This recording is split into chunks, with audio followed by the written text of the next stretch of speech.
Everybody's mics on? Good? I didn't hear green or elf. Good evening. It's Tuesday, January 16, 2024, 6:30 p.m. Call to order the City of Franklin Common Council meeting. Madam Clerk. Mayor Nelson? Wow. Let's start over. I Wow. like it. Yeah, I know you like it. You're one of two that love it. Here. Where's the other? Wow. I just, Keep going. Keep going. Mayor Nelson? Here. Alderman Hofer? Here. Alderwoman Eichman? Here. Alderman Hassan? Here. Alderwoman Day? Here. Alderman Barber? Here. Alderman Craig? Here. Please stand for the Pledge of Allegiance. I pledge allegiance to the flag of the United States of America and to the republic for which it stands, one nation, under God, indivisible, with liberty and justice for all. Just one thing. Kelly, I don't see it on, I don't see it. It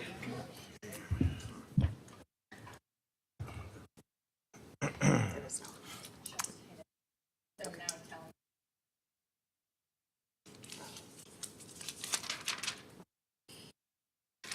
No, it's live because, Live or it doesn't? yeah, I can see it on. It's on?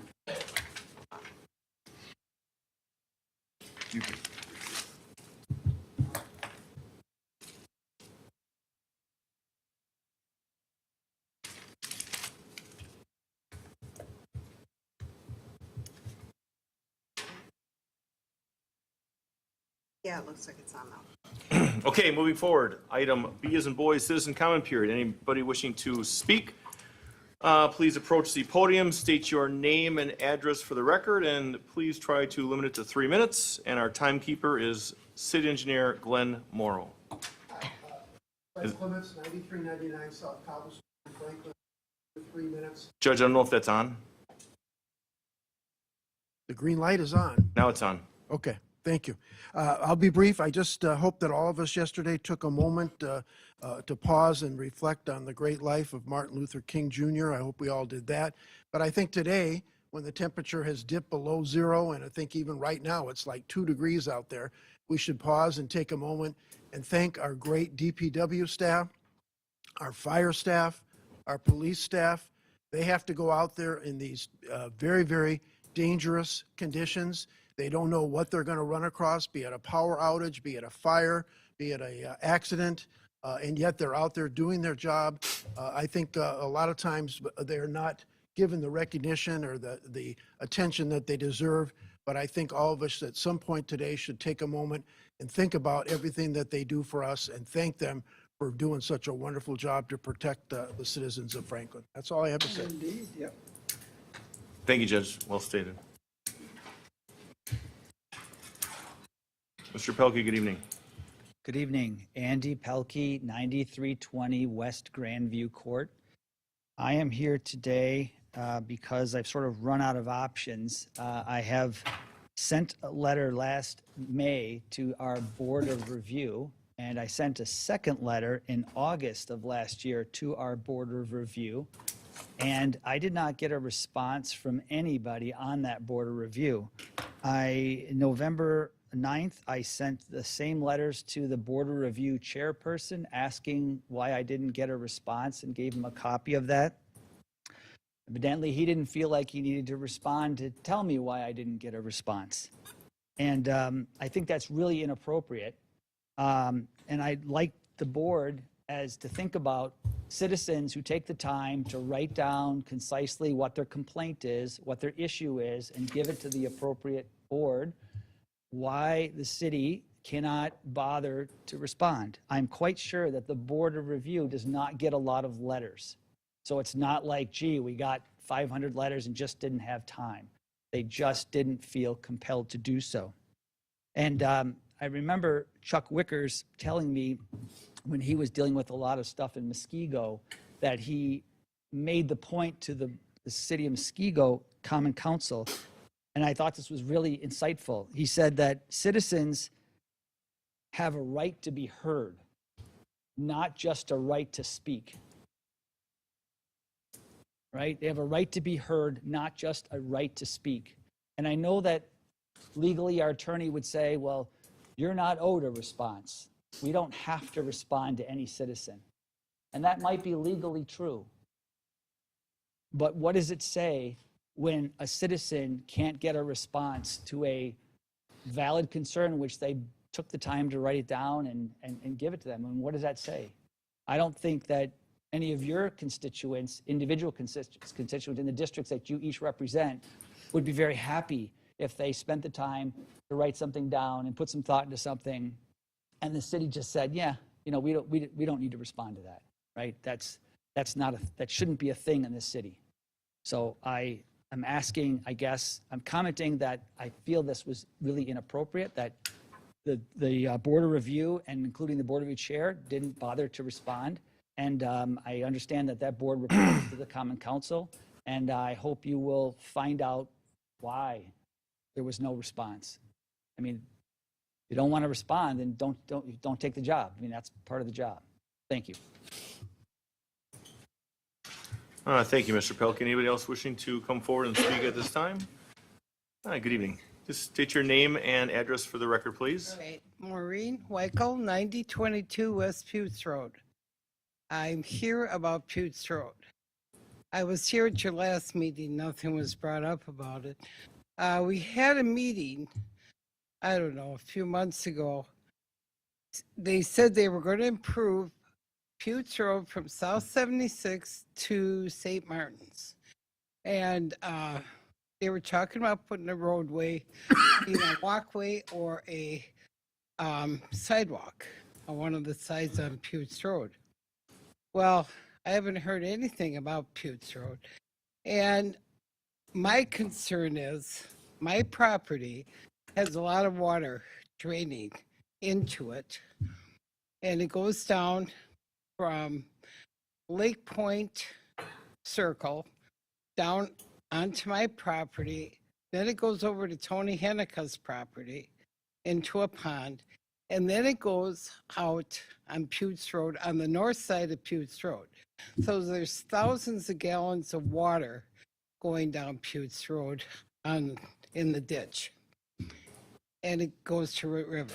Now, my concern is, if you're going to put a walkway or a pathway, whatever, if you could put it on the south side of Putes Road, there's too much water that travels down Putes Road that would be a hindrance to pedestrians at certain times of the year. So when spring comes, if you ride down Putes, you'll see it.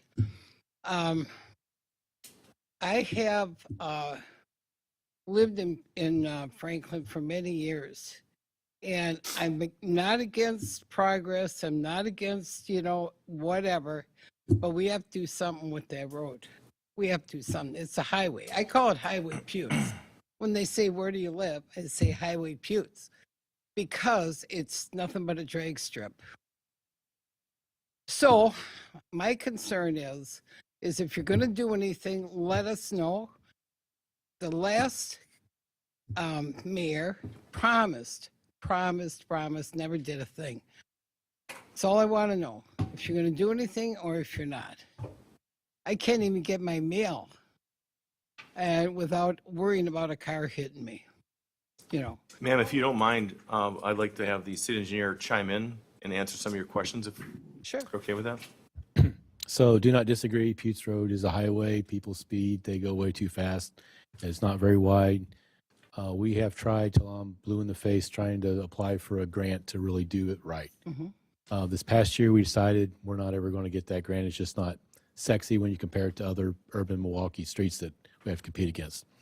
So we do plan on this year's road program. I won't get the entire section done, but we're going to stretch as far as we can because we still need to do other roads around the city. It'll probably take us 2, maybe 3 years to fix the road, make it nicer. Unfortunately, that's going to make people speed more. I'm going to tell you that. So what we've tried to do is we've applied for a TAP grant. I hope to hear in February if we get that. The TAP grant would pay for a trail pathway. Can't tell you which side. Part of the the funds we asked for was actually hire a consultant that would do the full drainage analysis, do all those analysis, and at that time, we'll recommend a north or south side. So I can't tell you we're going to do anything with the trail pathway sidewalk, but I can tell you we're going to make it better as far as the potholes that you see out there. But honestly, it's going to make people speed even faster. We have to lower the speed limit too. We're at 35 there, Yeah. from 76 to St. Martin. Take a ride down there. So, and we have discussed multiple times about lowering speed limits. It's kind of where if people don't obey the speed limit 35, they're not going to obey it if we Well, you know put they're it at going 25. 40. Yes. If it's 35, they're going 40. So, And don't get me wrong, Sure. I'm, not that I'm perfect, but you know what I mean. All right, Trina, thank you. All right? So in other words, it's iffy. a trail is iffy. The roadway, we're going to start that this year in our road program. Good. Okay. And are you considering what side of Putes Road? We're going to wait until we get the grant to pay for the engineering that can do the full analysis. And if you were at the meeting, most people on the south side wanted it on the north side. Most people on the north side wanted the It's south not- side. That's the So, only reason I'm talking about. So I appreciate that, but yeah, we'll decide later. Okay, thank you. Anyone else wishing to speak? Going once, twice? Full citizen comment period. Item C, approval of the minutes, regular common council meeting of January 3rd, 2024. Move to approve. Second. Was there a second down over here? Barbara and Hassan, any further discussion?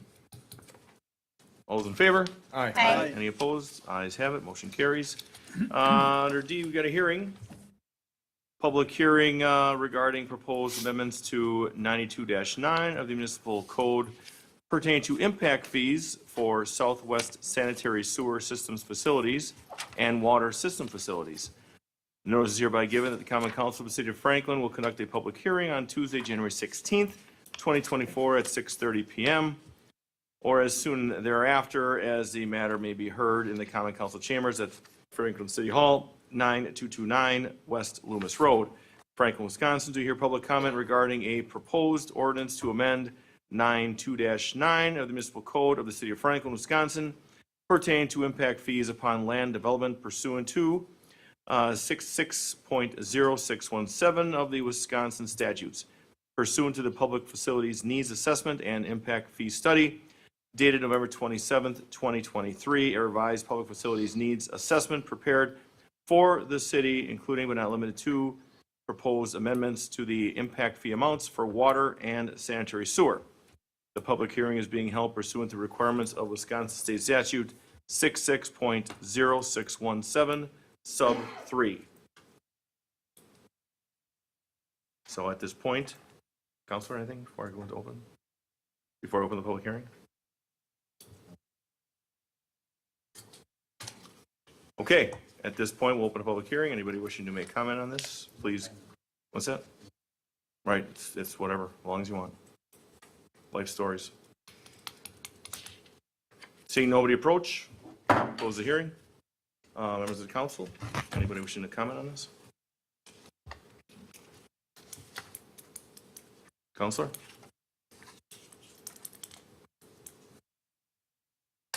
Okay, the hearing was open, hearing was closed. Mr. Morrow, anything on this? Okay, I expected something. Nothing? What's the action needed, Counselor? I know, but that's, so nothing at this point with the hearing? Nothing's good?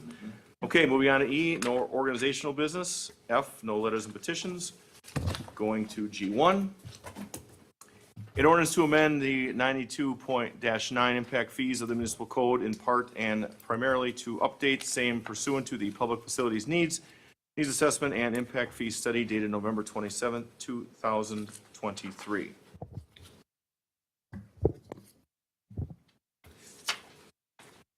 Anyone wishing to speak on this?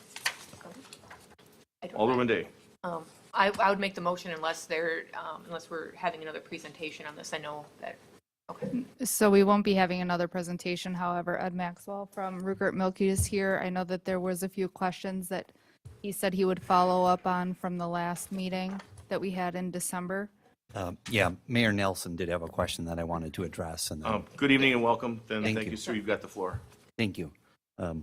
Mayor Nelson, you had asked about how many homes might be affected by the. If you don't mind, again, just stating your name Oh, yeah. and business address for the record. Sure. Ed Maxwell of Rupert and Milky, Waukesha, Wisconsin. And I am an economic consultant here to talk a little bit about impact fees and answer any questions you might have. You had asked Mayor Nelson about how many homes might be affected with the proposed change from switching the fee reduction to basing on the average size of a residential unit. And the proposed change is splitting it into tiers. If it's 50% or less of the average size, the fees would be assessed at 50% of their stated value. And if the home is 50 to 75% of the average size, they would be assessed at 75% of the stated value for fees. And thanks to city staff, I have some data from the last couple of years to answer that question, how many homes would be impacted by this. In 2022, there were 60 single-family homes that were built, and the average square footage was about 2,700. And no homes were built less than 50% of that size, and 13 were built between 50 and 75% of that size. So approximately 20% of the homes would have been eligible for the 75% fee categorization in 2022. Similar story for 2023 as well. There were 47 single-family homes that were built, similar average square footage. No homes built less than 50% of that size, and then between 50 and 75% of the size, 13 of the 47 would fall in that category, or roughly 25% of those homes. So in total, we're not looking at a huge impact to impact fee revenue, but those homes that do qualify would see a significant reduction in their fees, perhaps making it more feasible for low-income families to move into those homes. Well, thank you for the information. I appreciate the effort. Oh, yeah, you're welcome. Council, anyone wishing to comment or make a motion? I'll make the motion to approve. Second. Per the action sheet, yes. So the motion is per the act. I saw there's a first. Who is the second? Don't hear it. Holfer, first and second. Any further discussion? Seeing none, all is in favor? Aye. Any opposed? Ayes have it, motion carries. Thank you. Item G2, resolution to release in part a conservation easement upon Lot 2 of certified survey map number 9163, 9533 West Ryan Road, tax key number 894-9002-000, Eric J. Davidson and Deborah J. Davidson, property owners, applicants, District 1. Move to approve. Second. We've got a first and a second. Any further discussion? Seeing none, all is in favor? Aye. Any opposed? Ayes have it, motion carries. Item G3, request common council approval to allocate, I'll start over, request common council, we'll pause. Request common council approval to allocate funding for the purchase of a pre-owned fire apparatus for interim use until the delivery of new equipment. Chief and Assistant Chief, welcome. Good evening. We have a very brief presentation on this council item that's related to actually a couple other action items that are on the agenda this evening and that are all interrelated to our apparatus fleet. We do have some challenges as well as some good news. I'll try to point out the good news during the presentation as well. But we do have some challenges ahead of us that are more global.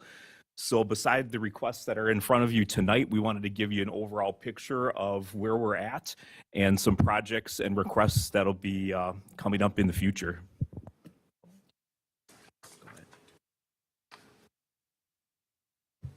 So real basic, when you look at our fleet that we use to provide fire and emergency medical services, we divide it into a couple different categories. So we've got the heavy fire apparatus, which would be our engines, otherwise known as pumpers, the aerial ladder trucks.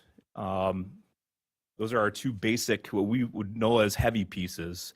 So the fire engines, we have one assigned to each of our 3 fire stations. And this is a all hazard response vehicle. I would say it would be similar to like a police patrol car because we use it for nearly all of our calls for service. So it carries, obviously, as a pumper, it carries water, pump, hose, firefighting equipment, and some limited ground ladders. But with our department, it also functions as a full advanced life support emergency medical provider vehicle. It carries all of the medical equipment that we need, basically everything that one of our paramedic units does. The only thing it can't do is take you to the hospital. So this is really the engines are really our bread and butter apparatus that we use on a daily basis. And again, there's one at each of our fire stations. We do have an aerial ladder truck that's stationed at our Station 1. So the aerial ladder serves as our toolbox, mainly aimed at structural firefighting. It has the large aerial ladder, which is 102 feet on the top of it. It's able to direct an elevated stream of water for a large fire. If we have a building that is heavily involved and we need to cut the fire off from burning down other buildings, this is kind of our big guns or our heavy artillery, so to speak. But it also, like I mentioned, serves as a toolbox where it's got ventilation fans, multiple ground ladders to reach upper floors of a apartment building or commercial building for rescue, and it also carries rescue equipment. Most recently, we did add our Jaws of Life for vehicle accidents to this piece of equipment for a couple reasons. One is the vehicle that it previously was housed on is now disabled. And then also a county initiative throughout the county is to make all of our ladder trucks throughout the county capable of extricating patients from trapped vehicles. So we did add that equipment as well. Our aerial also does have a small water tank and a pump, as well as medical equipment. So again, with our staff all being trained as paramedics, even though we may arrive in a fire engine or fire truck, we can provide medical care no matter what vehicle we arrive in. So this is just a map of the city showing where our resources are located and the ages of each of our resources. Engine 111 at Station 1 is our newest engine. It's a 2019 Seagrave with 5 years of service.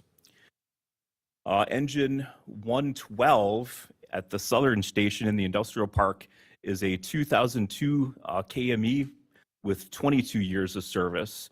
And it was scheduled for replacement in 2022. This was the unit that was to be replaced by the Seagrave unit that we canceled or had to back out of the contract with. Engine 113 at our station near the high school is a 2007 KME, 17 years of service, and it's scheduled for replacement in 2027. This is the one that we recently had a major mechanical issue with. And then our truck is a 2001, so it's over 23 years old, and it was slated in our equipment revolving plan that it was to be replaced in 2020.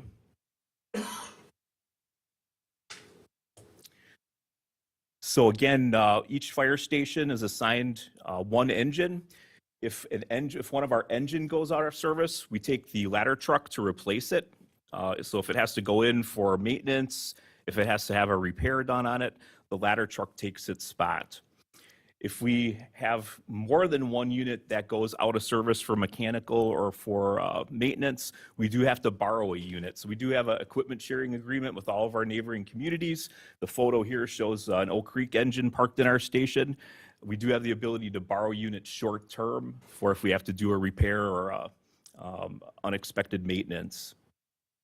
Typically, our heavy apparatus have been replaced after 20 years of service through our equipment revolving schedule.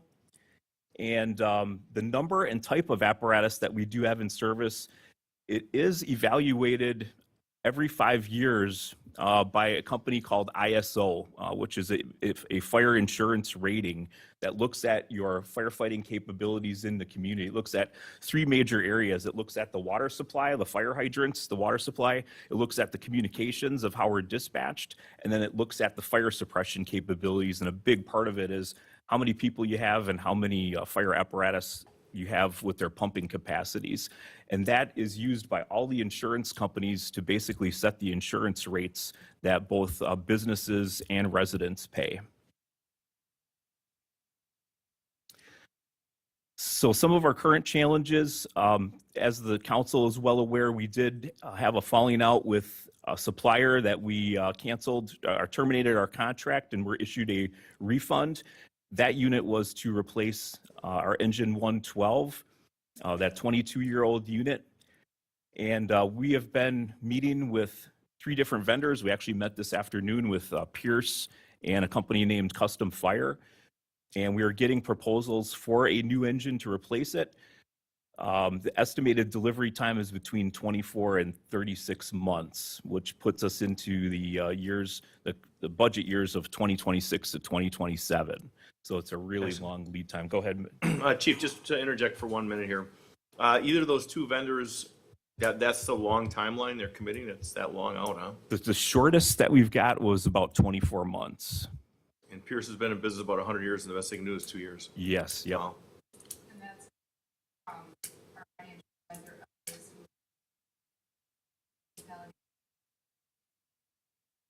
Wow. Thank you, Chief. No worries. Yep. And that actually is a really good segue. So not only are the lead times going up and climbing, but also the prices are also increasing. We had typically saw increases of about 5% per year. For the last 3 years, they've been going up exponentially, that we are looking at almost 20% per year. They're blaming, the manufacturers are blaming it on raw materials from overseas, whether it's stainless steel or nickel, and then also things being shipped overseas as well. The prices are just, it's hard to believe actually where they are right now. So our next challenge that we came up with, I had mentioned it real briefly, but engine 113 back in November had a rear suspension failure. And you can see we had to put it on a flatbed and take it out to our service provider out in Lake Mills. And as they were going to repair the springs, they noted a approximately 5/8 inch hole in the frame rails of the unit, which basically deemed it unsafe to drive or return to service. So that unit was a 17-year-old unit. It has 110,000 miles, over 9,000 engine hours. And to give you a little bit of idea of its activity, it's out of our station near the high school, and it responded to close to 2,000 calls for service in 2022. The estimated replacement cost now for delivery in 2027 is approximately $1.1 million, and that was from more than one vendor. So some options that we looked at for this unit, it is possible to repair it. So the frame rails could be replaced. And then we also had some leakage with oil and other fluids from the motor. So the plant, or if the repair would move forward, it would be very costly. It would be approximately $200,000. The estimate is part of your packet this evening. And it would also take about 6 months, where they're basically disassembling the whole unit and putting new frame rails in and reassembling it again. This, again, very costly, and the unknown of as they start to take a unit that's advanced in age apart, is you wonder what else they're going to find. Another option would be to take the components and mount it to a new frame, a new cab and motor. That was also a very expensive investment, and to get a new chassis, basically chassis and cab, would be just as long as it would take to purchase a whole new engine. It would be about 2 years to get a whole new chassis and cab for it. So the third option we looked at, which was something that in my professional career I had not ever thought we would have to do, is that to fill the gap as kind of a Band-Aid or interim, is to look at a pre-owned unit that's in good condition that would serve our needs for that interim period of three or so years until we would be able to take delivery of a new unit. You can hit PC. Shifting real quickly, so we've been talking about our heavy apparatus. I would be remiss if I didn't mention our ambulance fleet. 85+% of our calls are emergency medical responses, and we have a fleet of 4 paramedic units. We recently had to do a repair on Med 112. which was approved by the council. Again, this was due to the mileage being 9 years of service and 160,000 miles. This is now I can go to a little bit of the good news is we are expecting delivery of a brand new paramedic unit in Q1 of 2024. That was ordered close to 3 years ago, and it's finally going to be arriving. So that is a positive item.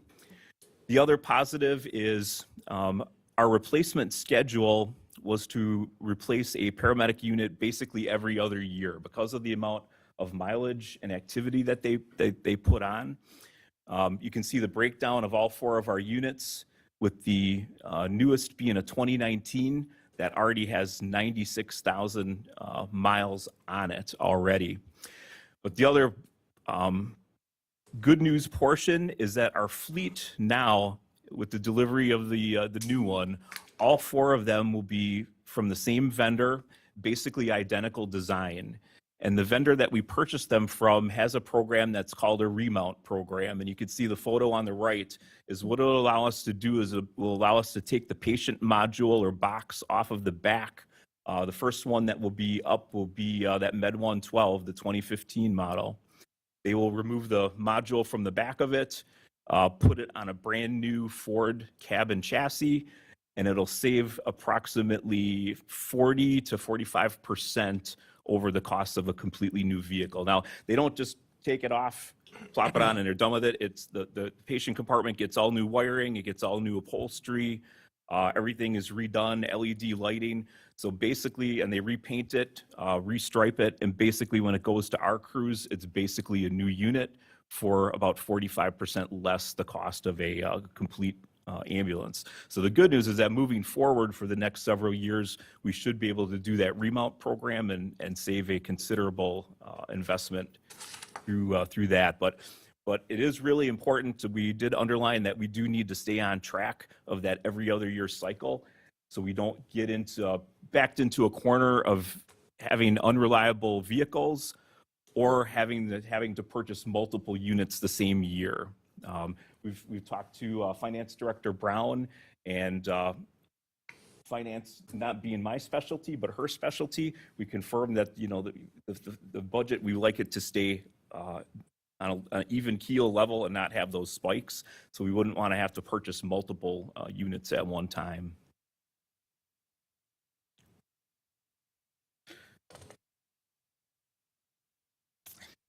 So a little bit about our proposal that you'll be looking at for the council actions tonight. So the far left, towards the middle of the screen for engine 113, the rig that had the frame rail problems. What we are requesting is the allocation of funding to purchase a pre-owned engine to serve as an interim unit to replace engine 113. That's one of the council actions for this evening. We will be bringing back to you at a different meeting the need to schedule an order to replace the Seagrave order for engine 112. That's on the far left part of the screen. And then lastly, for a long-term fix, with all 3 of the heavy pieces that are on the screen nearing over 20 years of service, we looked at the need for an aerial apparatus in the community as well as another replacement engine, and looked at do we really need 2 pieces of equipment, or could we do it potentially with a multi-purpose unit? Currently, our tower ladder is cross-staffed at our Station 1, and what that means is that with only 4 firefighters there, they can only respond with either the ladder truck or the engine. So right now, the ladder truck is only detailed or only dispatched for very specific type of calls. The current tower ladder is extremely large. It is, when it was purchased over 20 years ago, it was purchased mainly to function as an aerial ladder. We had a lot of extra staffing due to being a volunteer or paid on call department, where they had extra staffing to staff that unit. Because of its large size, it's not really practical or feasible for us to use it as a first out piece of equipment. So what we would propose is that instead of buying a second engine and a second truck separately, we are proposing a multi-purpose unit that is known as a Quint because it serves as 5 different basic functions. But that would result in approximately $1 million savings over purchasing 2 separate units. It would be an aerial device that would be slightly smaller, a little bit more nimble. It would have it would have a larger water tank, so it could be able to function as a firefighting first-in firefighting vehicle as well. And we believe serve the needs of the community better because it would be a first-out unit. We have been noticing that in the past few years, we've had several incidents where we did actually need the aerial device. Even though we don't have high-rise buildings in Franklin, we do have the industrial park and a lot of multifamily apartments. Last year, I'm not sure what it was, but we had several rooftop unit fires in heating, ventilation, and air conditioning units on top of buildings in the industrial park. In one instance, the closest aerial ladder to us was West Allis, so we were waiting a long period of time for it to arrive. The second one, the engine crew had a 28-foot extension ladder that reached the edge of the roof by about that much, and they were able to get up on the roof with an extinguisher to get the to extinguish the fire. But we are finding more and more instances where we do have a need for an aerial device as a first out unit, and that combination unit being a little bit smaller, a little bit more suited to our needs, we would be able to staff it as a first out unit, likely out of Station 3. So that's kind of our long-term, I guess, vision that we would like you to consider. So to conclude, for this evening, for action items for the council action, we're looking to restore that third engine to service with an interim pre-owned unit. The funding would be allocated from the Seagrave refund. That's a part of our capital funding. And then in the future, we will be bringing to you proposals for the new apparatus, likely the engine replacement, and then also the Quint replacement as well. But that concludes my program. I'm happy to answer any questions that you have. Alderman Eichmann. Thank you. Chief, thank you for the great presentation. How long would you expect to obtain a pre-owned engine? How long does that, like, what's the time frame approximately? The goal that I had put in the council action was 2 months. So we have a couple available locally that seem like possibly good candidates, but what we need to do is have them inspected by an emergency vehicle technician, as well as tested. There's actually a pump test that it does have to pass. So it's, I guess, kind of basically having your mechanic check under the hood and do a bumper-to-bumper inspection. But if we were able to obtain one locally, it would be within 2 months.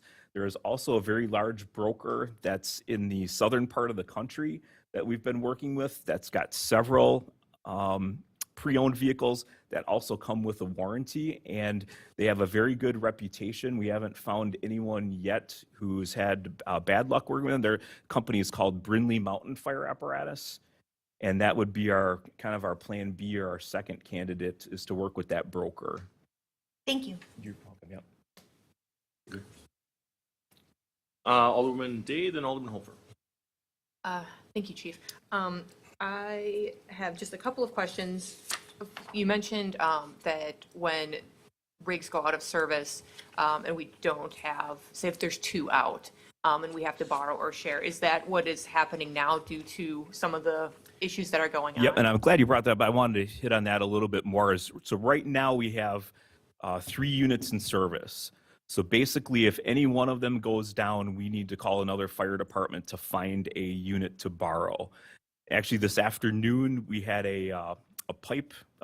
So with the cold weather, when our units go out, obviously water and cold weather makes for some interesting combinations. When our crews go out with the fire engines, As soon as they stop, they engage the water pump and they will recirculate the water. So the water pump will be turning, the water goes from the tank through the pump back to the tank to keep it from freezing up. And we did have a pipe that broke this afternoon on one of our units. Luckily, by chance, our mechanic happened to be in for one of our vendor meetings and he was able to repair it immediately. But yes, that is concerning to us because, you know, on a Saturday night at 11 or 12 p.m., if all of a sudden we have a tire that goes flat, that means that our battalion chief has to start calling around the county and trying to find someone to lend us a unit. That's the situation we're in now. Yeah, so that was sort of my question and my worry is, you know, how many other departments might be in similar situations as us, be it they were trying to replace a unit. I know West Dallas had a similar issue with Seagrave that we did. And how many other departments in the area actually have something that they could give us and how fast we would be able to actually have that on hand to use.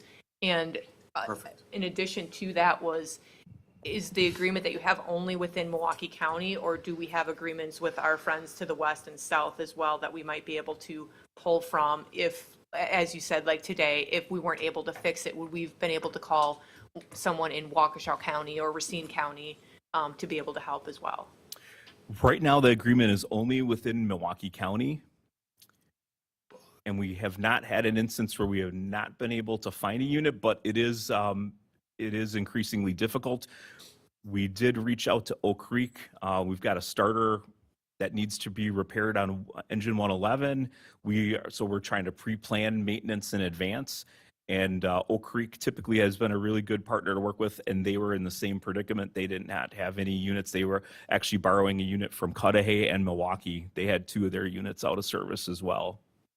But yeah, right now the agreement is only with Milwaukee County departments. Okay, thank you. Mr. Wolfer. So if we take the 230,000 from the refund, at what point would you anticipate needing that back for the other purchase? And where would that, I mean, we're going to be short then, where would that money come from? So I can take it. So as Chief and I discussed in our meeting, I mean, most importantly, we wanted to get the interim vehicle purchased, and so we would use that refund. Back on December 5th, the council already approved the entire refund amount to be allocated into the 24 budget for use.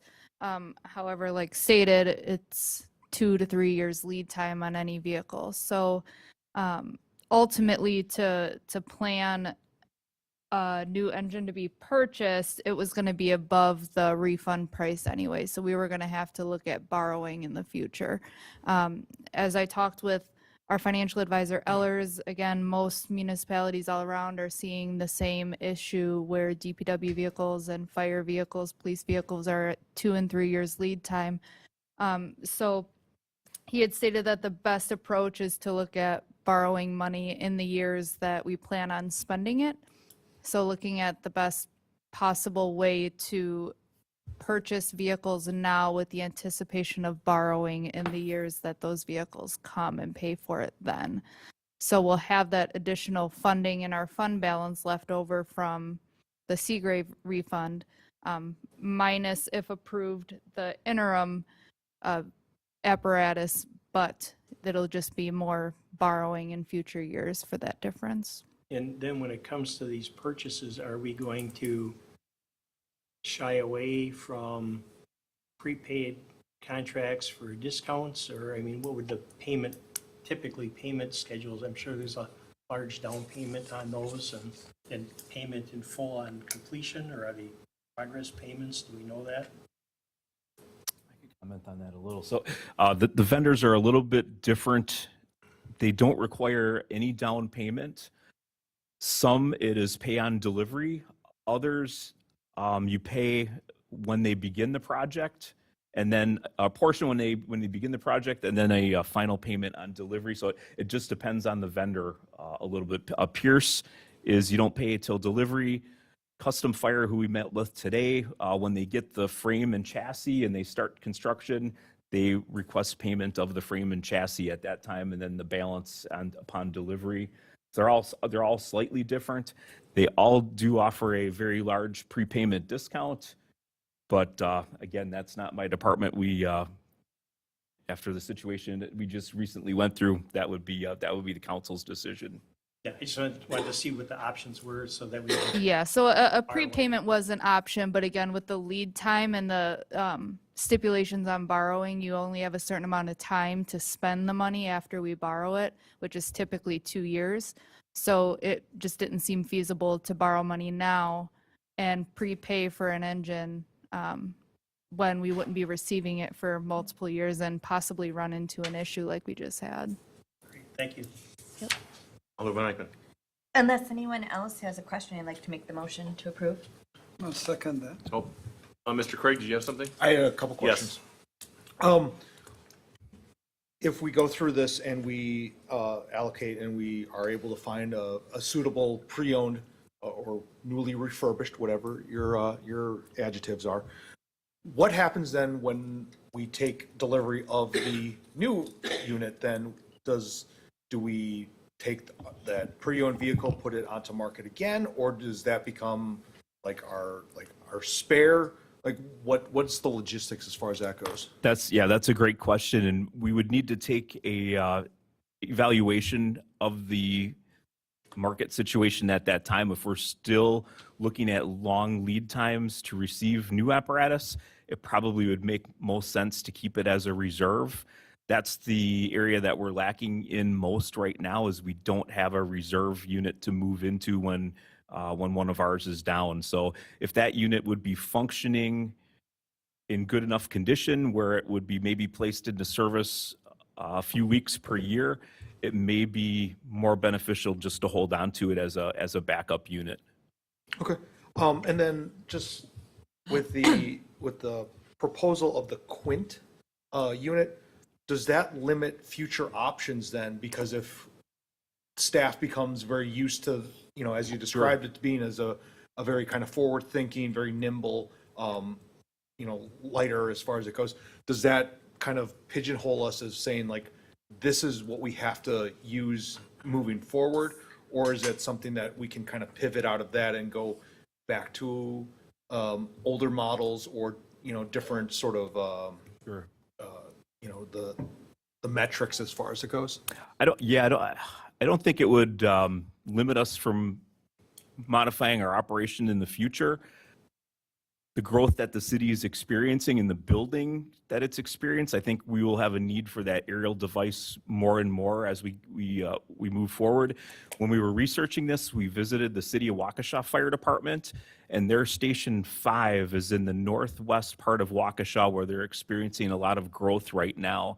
And that's the concept that they use out of that station, is there's a paramedic unit and then the Quint out of that station, and is very similar. The response area is very similar to what we have here in Franklin, and they have had very good success with that Quint concept out of that station in Waukesha as well. So, but operation, I don't think it wouldn't back us into a corner where we wouldn't be able to change. With future expansion and future staffing, I think it would still be usable for its full life. The 15 to 20 year life expectancy. And then finally, where looking at some of the numbers as far as the age and the lifespan, the amount of miles that are put on the units, would that be something, excuse me, that looking forward, that would be, the Quint would be the more traditional unit in each of our firehouses, or would this be something that very specific to one firehouse because of the demographics of where it would be servicing? The way it's laid out now, unless we would see a lot more growth or we would partner with another community, I don't think we would need to duplicate it, at least looking in the crystal ball for the next 5 to 10 years. I don't think we would need to duplicate it within the city. So I wouldn't look Hard towards subject to I change. wouldn't look towards buying a whole fleet of them. Actually, the city of St. Louis actually did that, where they had Quints in all of their stations for a city the size of St. Louis, and there was pluses and minuses to going with strictly that type of unit, because The argument that the argument against it is that it does many things, but it may not do it may not do everything as well. It can function as either an engine or a ladder company, but it still only has 4 people on it. So really the officer that's in charge of it at a fire scene has to pick their role. Are we going to function as an engine or a truck, depending on the situation? But they don't have the staffing to do both roles at the same time. And I think that's what St. Louis found out. Thank you. I know we have a motion, but I still have a couple comments. Has everybody spoken their comments? I'll speak last. You. I'm good. Very good, okay. Did you have something then? 'Cause I'll speak Real- last, that's my okay, point. Real quick, just. Alderwoman Day. One last thing. You mentioned that our engines right now are outfitted for ALS capabilities. And is that fairly common across the board, or is that a little bit more unusual to us because of our unique situation of being cross-trained? And if it's unique, is that going to be a problem in getting or increase the time to get an interim vehicle because we have to outfit it to kind of match what we need it to do? So if I understand correctly, so you're asking outfitting a new unit, can Yeah, we how still have the difficult is it ALS to take just a capabilities? random, regular engine and make sure that it has the ALS capabilities that ours currently have? Currently transferring the bags that are on it. So, So it's not like a mechanical Nope, or it's not machine mechanical at all. or anything? Okay. nope, so all our current units, whether it's an ambulance or fire apparatus, has all the required equipment, including the bags for ALS, for traumas, for pediatrics. All of that are the same across the board. Just our ambulances, they carry more of that same Sure. equipment. Sure. So So our- it won't increase time or No. impact what vehicle is available? Not at Okay, all. good. Thank you. Okay, lastly, I think the trend is to buy the refurbished used ones from that Southern outfit. And my question is, because they have them in stock, are there warranties with them? And if so, how would that be? I mean, I'd like the certified pre-owned type purchase when I'm out there buying things because it takes away that risk. Now, because they have it in stock, they have it there, what type of warranty, what type of backing and guarantees do we have if we buy that? Just in general. Yep. So the terms are dependent on the age of the vehicle that's purchased and its general condition. However, your angle on it is exactly what we had asked as well, is, hey, you're in Alabama, your company's in Alabama, I'm in Wisconsin, how do I get warranty service? So they utilize actually one of the vendors that already does work on our vehicles currently. It's Rennert's Fire Apparatus from Markesan, which is a little bit of a drive, but they are an outstanding service shop. And they actually are a warranty provider for Brindley Mountain. And that was actually one of the references that we got from them, stating that they had done work for a department previously who purchased from Brindley Mountain, and they were, as a service provider, they were impressed at the coverage that was provided by the seller. So they provided a pretty glowing recommendation of that broker. Good, thank you. We have a first, do we have a second on this? We have a second, who's the second? Okay, we have a first and a second, this is a roll call vote. Alderman Holfer. Aye. Alderwoman Eichman. Aye. Alderman Assad. Aye. Alderwoman Day. Aye. Alderman Barber. Aye. Alderman Craig. Aye. 6 ayes on those, motion carries. Thank you. G4, request common council approval to allow the fire department to dispose of a decommissioned pumper engine, a decommissioned E-Z-Go utility vehicle, and miscellaneous surplus equipment. Chief. No real comments other than what we've done in the past is we placed this apparatus on the Wisconsin surplus auction site, which is aimed at municipalities. Whomever bids and purchases the equipment pays all the fees, so we don't pay any of the fees for disposing of it. We've had good luck, some competitive bidding, and with any luck, we can return some funding to the general fund for that disposed equipment. And my question to Madam Director, with, let's say, we sell X amount of dollars, where does that money go back to? Does it go back to reallocate it to their fire apparatus fund, or where's that go? It goes right back into the equipment replacement fund for general use. Perfect, thank you. Anyone else questions? Mr. Holfer? Motion No? to approve. So we got Barber and Holfer as a second. All those in favor? Aye. Any opposed? Ayes have it. G5, request common council approval to purchase a replacement battalion command vehicle, capital equipment replacement fund 42-0221-5811. Motion to approve. Second. So we've got, I think we have over here both, we have Alderman Eichman and Alderman Hassan. First and second, this also is a roll call vote. Alderman Craig. Aye. Alderman Barber. Aye. Alderman May. Aye. Alderman Hassan. Aye. Alderman Eichmann. Aye. Alderman Holfer. Aye. 6 ayes on those, motion carries. Thank you very much. Item 6, an ordinance to amend ordinance 2023-2569, an ordinance adopting the 2024 annual budgets for the equipment replacement fund to carry forward $723,567.99 of unused 2022 fire department auto equipment appropriations. Madam Director of Finance. Oh, I just wanted to state that I made an error and realized that this was actually brought forward by Chief Remington on December 5th and was already approved to move into the 24 budget. I read it wrong and thought it was the 23 budget. So actually, we don't need to act on this motion at all because it's already been approved. so it's already been acted on and approved. Just want to make sure everybody's crystal clear on that. So then we'll move forward. There will be no action taken. Thank you. We'll go to G7. Authorization to release funds to make the following municipal court 2024 approved budget purchases. With here is Judge Fred Clements.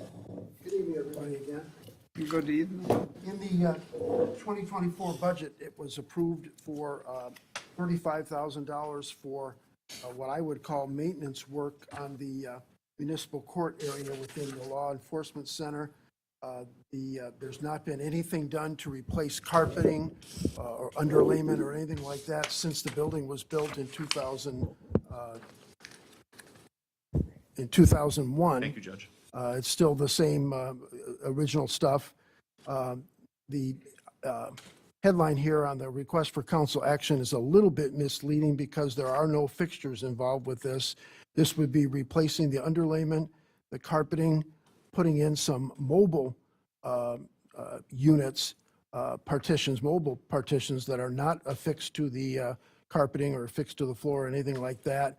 And it would allow for an unused office to be turned into a conference room.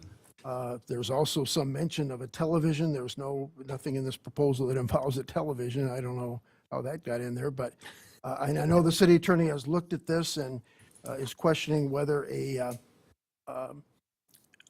bidding process is required. I don't agree with the city attorney, much as I have great respect for him. I think for what I would call maintenance type work like this with no fixtures being involved, I think it's not mandatory that we go out for bidding. The estimate that we have is $37,747. $35,000 was already approved for this, so we have a shortfall of roughly about $3,700. The police department indicates that because part of the adjustment here would include a workstation for a police records clerk, that the police department is willing to make up the difference between what was previously approved and the actual cost of doing the work. Hey, we're trying to get Jesse's, hold on. We're trying to get Jesse's on, so if you want to keep talking, there we go. Now we got it. Okay. Mr. City Attorney. Short version, when I went through what was in the packet, I pointed out legal opinions, et cetera, as to what might constitute public construction, including fixtures, et cetera, et cetera. One of the assistant city attorneys disagreed and said, no, it's maintenance. And I found some other ordinances or public bids for the carpeting and painting statewide. In any event, I deferred to the assistant city attorney. But as you heard from the judge now, even though the word fixtures is part of the title on this, he's saying there are no fixtures. And what I understood for desks to be affixed as part of the property, et cetera, He's now stating, or he is stating that no, those partitions are mobile, et cetera, so that makes it different. Thank you. Any other comments? Mr. Holfer? So is that meaning as long as it's maintenance, any department head can get one bid and spend whatever they want without competitive bids? Or is that not a good practice to set a dollar limit that says if it's over 10 or 20,000, we would look at alternate bids in the effort to save dollars? Mr. City Attorney? You request bids when it's public construction, that's required per the statute, and that's for a cost over $25,000. What you're talking about, I think, is request for proposals, same as with services. Do you want to just pick one and bring it to the council, or should there be more? That's a distinction. Well, having been in this business, I know the dollars can add up really fast. I used to work for this company. They're a good company, but because of that relationship, I'm going to abstain from voting in this. Okay, so you have the floor, Mr. Holfer? Yes. You done? Okay, anyone else on this? Alderwoman Eichmann. Thank you. For clarification purposes, Your Honor, I'm just trying to understand, and Jesse, kind of bouncing off of what Alderman said here, is so we don't have to have multiple bids on this? I mean, working within this industry, and myself from a full-time career job, I mean, prices can really vary from company to company. It's Well, I mean, as I say, cutthroat. don't forget now, 35,000 of this was already approved in last year's budget without any bidding or anything like that. There is, the reason why we're before you now is that the actual cost was somewhat, not greatly, but somewhat in excess of what was approved in the budget. But as I also mentioned, the police department, and I think they've talked to Ms. Brown about that too, the police department says, well, part of this refurbishment affects us, and so we're willing to make up that slight difference in costs from what the council previously approved. Thank you.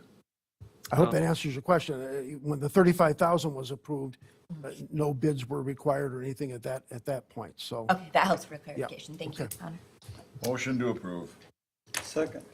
We've got a first and a second. I would like to do a roll call on this because we have some abstentions and who knows what else. Alderman Holfer. Abstain. Alderwoman Eichmann. Aye. Alderman Hassan. Aye. Alderman Day. Aye. Alderman Barber. Aye. Alderman Craig. Aye.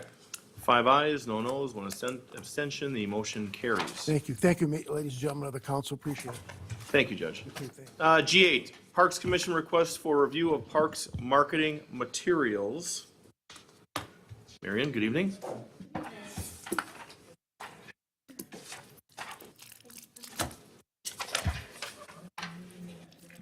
Good evening, Mayor.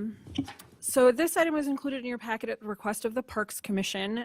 Commissioner Karen Malecki produced what is a draft of a brochure to provide information about what's in our parks, what facilities are available in the pavilions, et cetera, and update some of the materials that the clerk's office is currently using so that it can help facilitate that rental process. So this has been reviewed by the clerk's office, by planning, and by Public Works, as well as the commission itself. And so it's before you this evening for your feedback and commentary and for direction as to what next steps you'd like to take with it. So they very strongly want to market the parks and the amenities that we have that they're very proud of to the community in a way that they deserve. And I think that the brochure is a wonderful reflection of that. So I'm happy to take feedback from the body and convey it to the commission, and then we can talk about what you'd like to do. Okay, I'll speak last on this because I have a few things. Alderman Barber.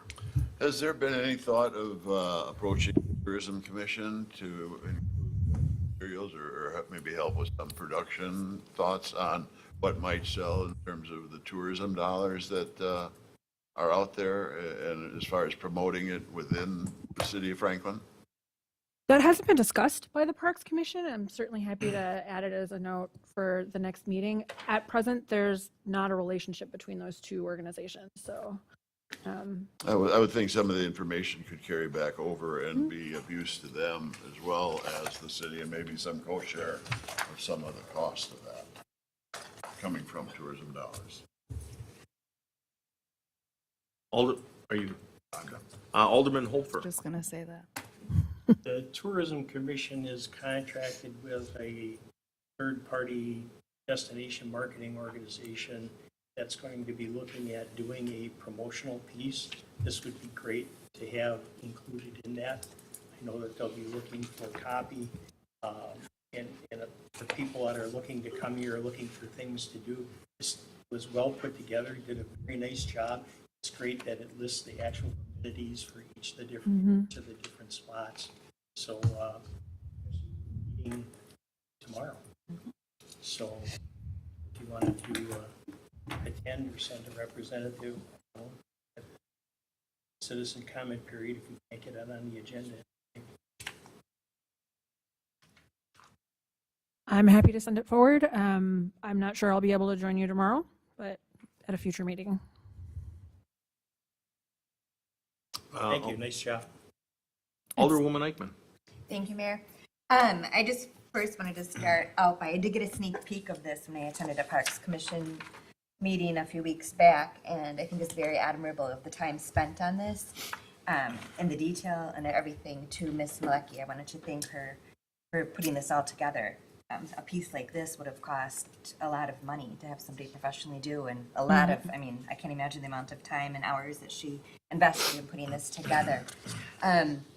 With that being said, because it is so detailed, I'm seeing on the council action sheet that the attached brochure may be added to the city's website, which I personally feel, of course, that would be needed, or printed for the public. Could it be printed for the public upon request? I mean, I hate to see the printing cost for something like this, you know, packets of this just laying, for example, in the clerk's office where we have, you know, the city newsletter and the coloring books and so forth. Could it be upon request, or if somebody wants a printed copy, would we charge printing, or? Because it is so beautiful and so detail oriented that I'm just thinking a piece like this is going to be a little bit costly to print out. Very And close. with that, I yield. Thanks. Over here, Alderman Craig, then Alderwoman Day. Alderwoman Eichmann stole a lot of my thunder as far as my questions go, as the printing costs of things like that. So I have nothing else to add. Thank you. That's it? Yeah, Weak. Alderwoman Day. Yeah, it's just adding on to Alderman Eichmann's comments. I like the thought of the printing upon request, because that also helps with if there are any changes that need to be made, then we don't have a lot of outdated copies that we have to try to track down and find if things change. So, yeah.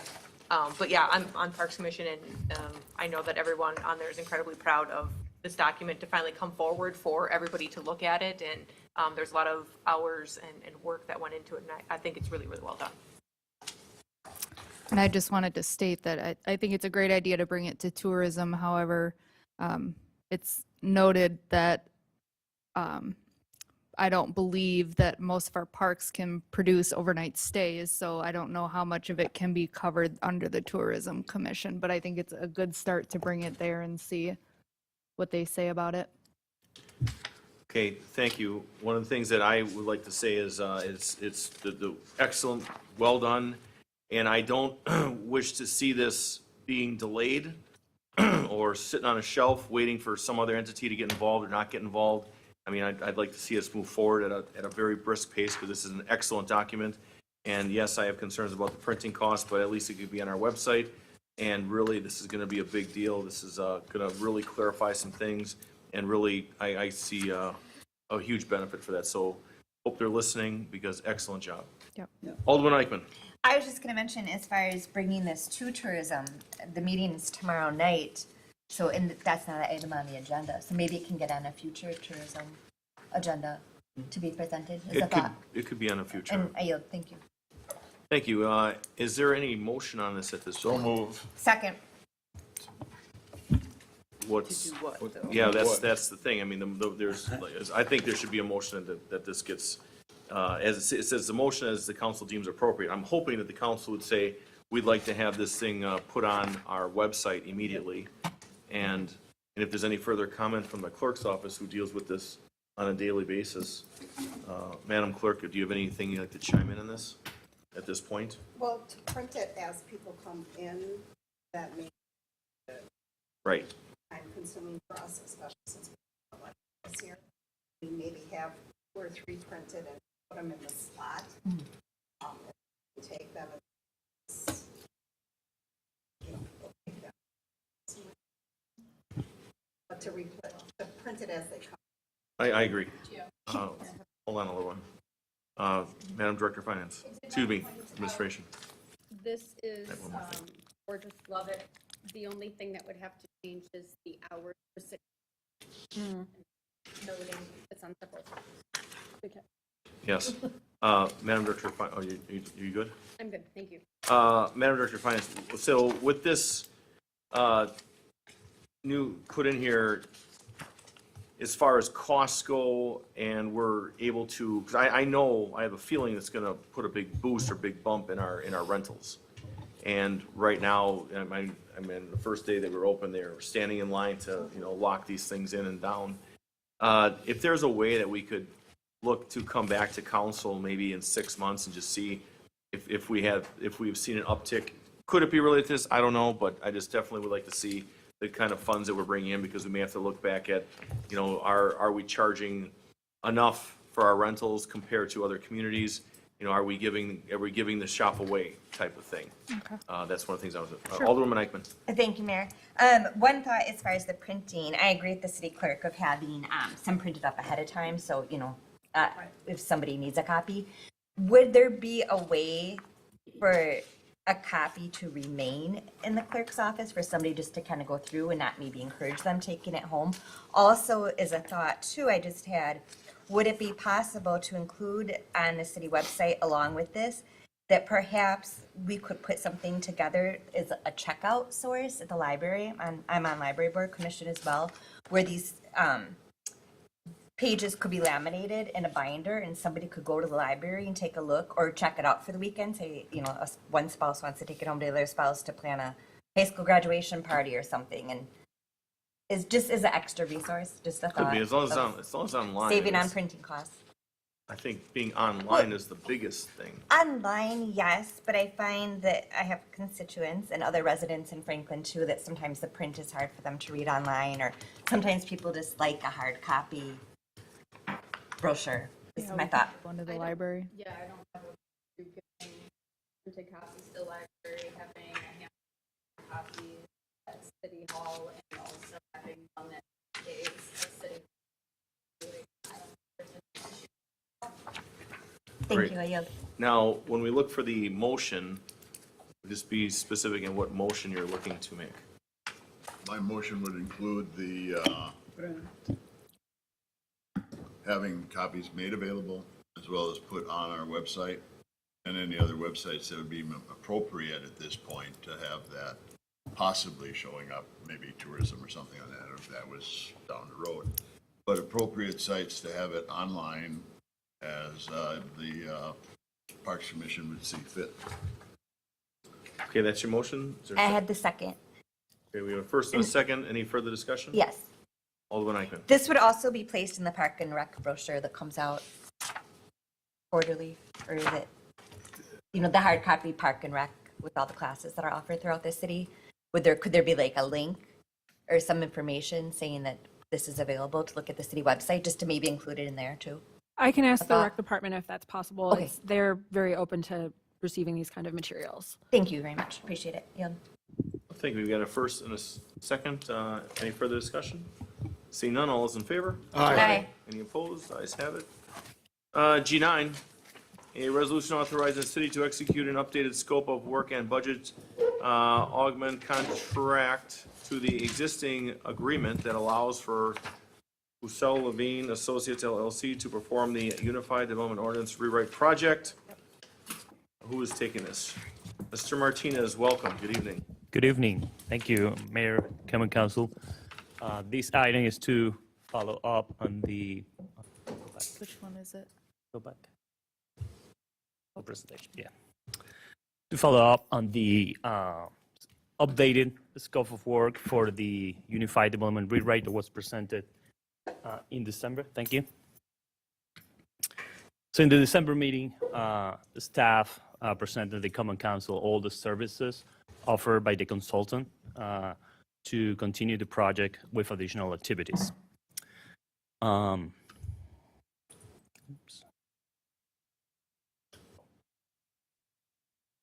Sorry.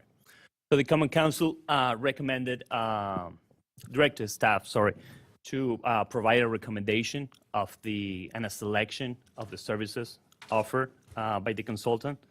So staff met in December, Director of Administration, Planner X, and myself, and kind of selected some services from all the services offering in the previous memo.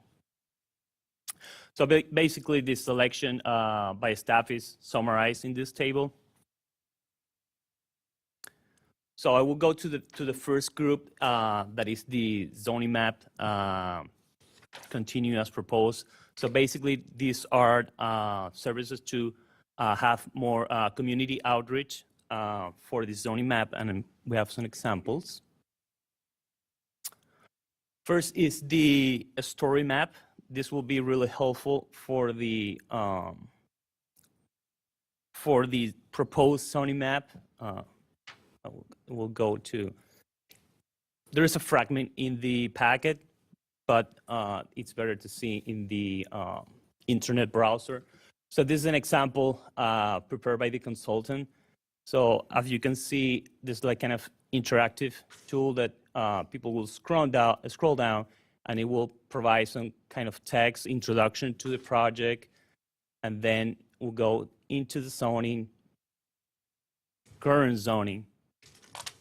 We'll provide a description, legend.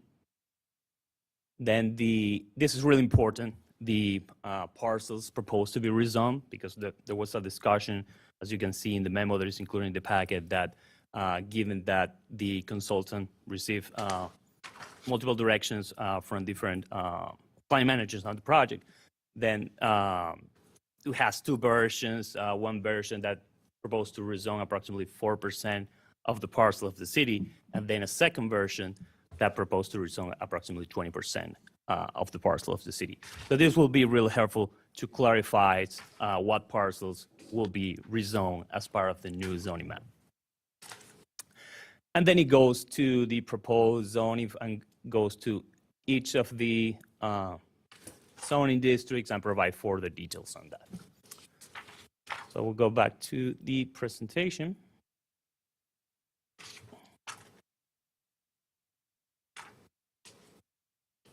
Okay. Then the other example that is included is the informational brochure that you will see in the service 1D. So staff is also recommending one of this. This is an example from for setback regulations. You can see and sign code. This will be really helpful in the further steps that has public outreach and also the public open house, public hearing as part of the adoption of the UDO. That is the next step. And this is another example for zoning map informational brochure with description and image of the proposed zoning map. So that will go to the first group, that is the additional outreach activities for the zoning map. The group number 2 will be that the staff have recommended that a consultant facilitate the following task force meetings, given that the vacancy in the planning manager position. Then the third group is the natural resource protection standards and mitigation guide. Staff also recommended this service because the current UDO doesn't have any clear mitigation standards. So it requires the mitigation with a ratio, but it's not clear about the specifics of the mitigation. And then the fourth group is updating noise regulations. It was added based on feedback received from Alderman Holfer. And this will potentially reduce any future noise nuisance that we may have. But it will not affect any previously approved PDD. For example, the Rock Sports Complex. Well, this, if I could, on this, I have to interrupt for just a second. So we've got, Mr. Singe, attorney would like to chime in first. Then we've got a few things in this one, and then I'll speak on this. With regard to not affect any existing developments, et cetera, they're all a bit different in terms of the application there too. It's not some broad overall covering. All have different terms within agreements and plan development districts, et cetera. And I'll leave it at that. Alderwoman Eichner, you have something? Thank you, Mayor. Our city attorney just pretty much covered some of the questions that I had on that. I'd like to see this move forward. When there is an item in the rewrite for the UDO that's taken to Plan Commission, and being transparent with increased public input upon this, would it be possible then to have a citizen comment period during the Planning Commission meetings when there is something pertaining to the UDO on the agenda? That's one question. Another question, with having a newer council, several up here were not obviously around when the previous chapters were written and so forth. Is there a current rewrite that we as alders have access to, or could we get a copy of it? Is there a copy, if not, that could be kept in the alderman's room so that we can stay? I'll answer number one, you answer number two. Okay. And I yield for now. For Thank now. you. For now. Why not for now? Thank you, Mayor. Sure, we can print a copy of the draft that we have at this time and have it in the Alderman room, and then we can also send you the draft version that we have. Thank you. Yeah.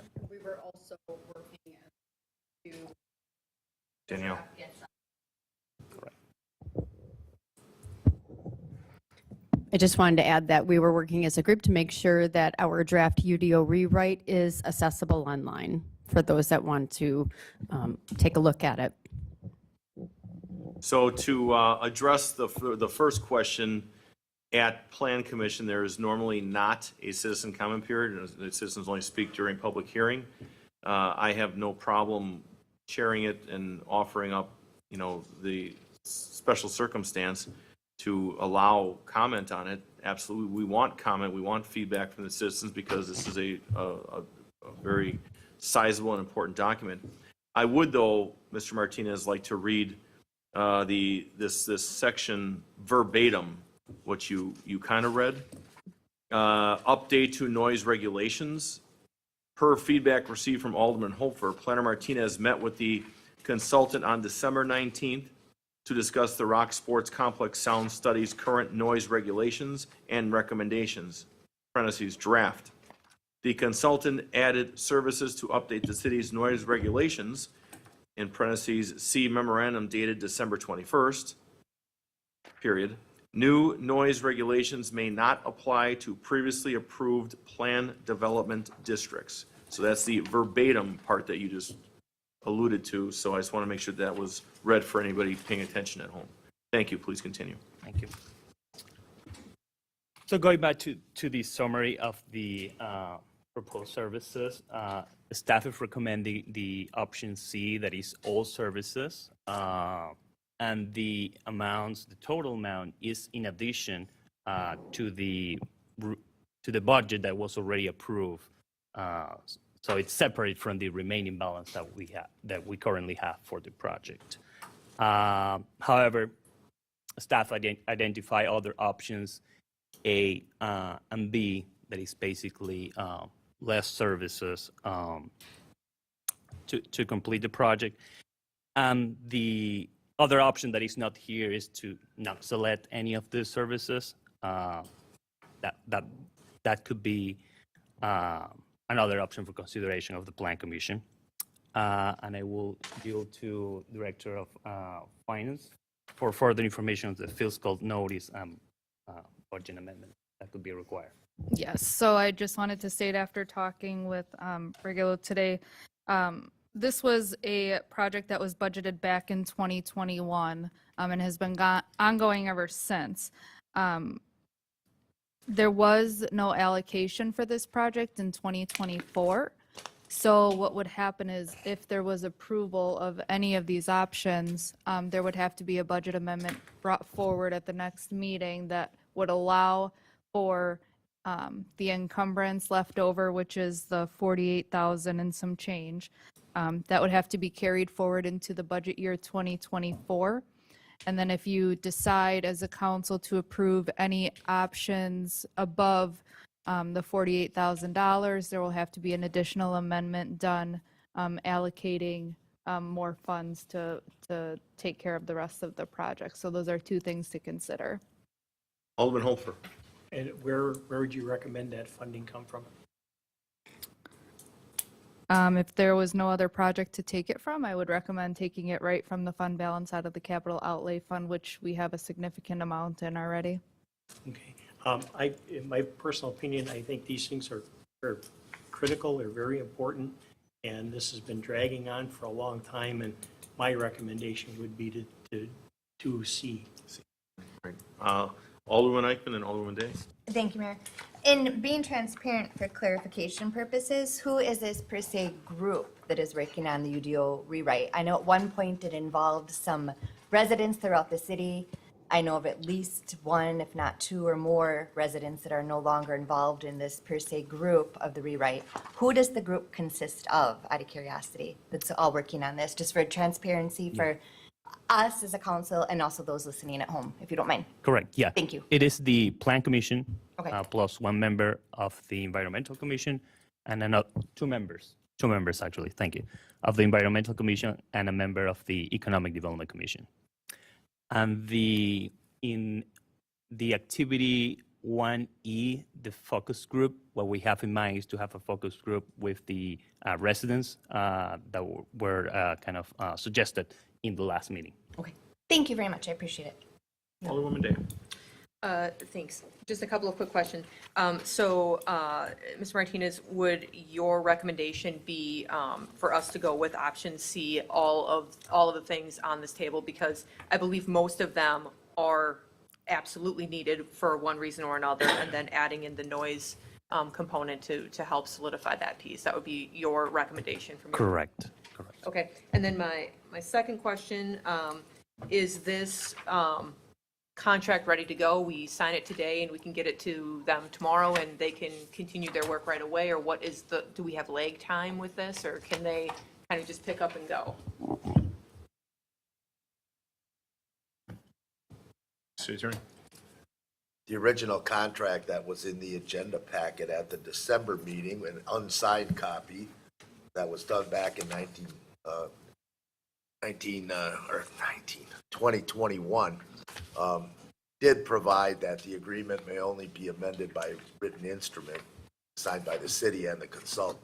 So this would be, in effect, an amendment to the agreement. We'd use the standard city form services agreement and just do that. And if the council's interested in approving the item this evening, part of the motion could be a motion to authorize the mayor, city clerk, and director of finance and treasurer to execute city agreement in the form and content as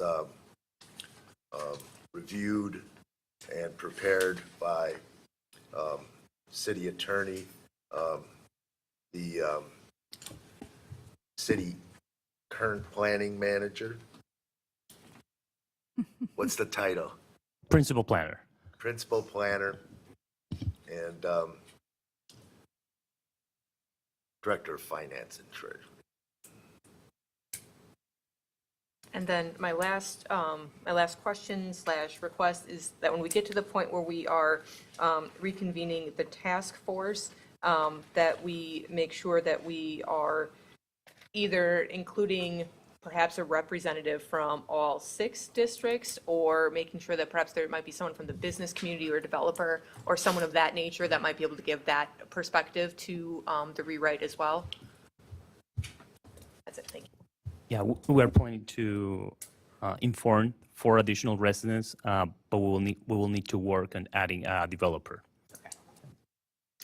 As I know, we threw out, there's some residents that wish to be involved in it. I think I named them all off on the record, so. Motion to approve Second. option C Okay, with the financing to be brought forward. okay, we've got a And I'll first, Mr. second. Barber, second, Alderman Eichman. We still have a discussion with Mr. Craig. Thank you. Just wanted to have a better understanding. If this is approved, what would the timeline look like for this to be completed? Very good question. This is the original timeline for the project back in 2021. So this is where we are. Basically, the draft UDO is almost ready. So the next step will be kind of finalize the draft and the adoption. However, this original timeline needs to be revised. So this is the revised timeline as of now. So it has estimated completion for November if we start to work on next month. Does that include with the increased scope that is being proposed Correct, here? correct. The new services are added to the revised timeline. Yeah, correct. Thank you. Okay, we have a first and a second. All those in favor? Aye. Any opposed? Ayes have it, motion carries. G10. Oh, Mr. City Attorney? Regard to that motion, I did not hear the included authorization for a contract, so I'm assuming that was brought back as the budget amendment. That was the motion for the next. Yes. Yes. So is that correct then, first and second, and everybody, okay? So everything's crystal clear on that? Okay, great. Yes. Moving on to G10, resolution to authorize a contract with Grafe USA Inc. to provide stormwater management plan reviews and other on-call services for 2024 and 2025. Mr. City Engineer. So when developments occur, they submit plans, including stormwater plans. We have 2 consultants that do our reviews for us. We've talked to both consultants. We've normalized the rates, so a developer's not penalized if they have firm A versus firm B. We have Grafe, and we also have on G13 Harwood. So these are very similar contracts. Every 2 years, we get a new agreement. We normalize the rates, and we just update rates, if you will, every 2 years. So if there's any questions, I can answer them, but this is the exact same as 13, just a different firm. Questions from the council, or is there a motion? Move to approve. Second. We have a first and a second. Seeing no further discussion, all those in favor for Aye. option A? Option A. Option A. Who made the second? Alderman Ed. Holfer.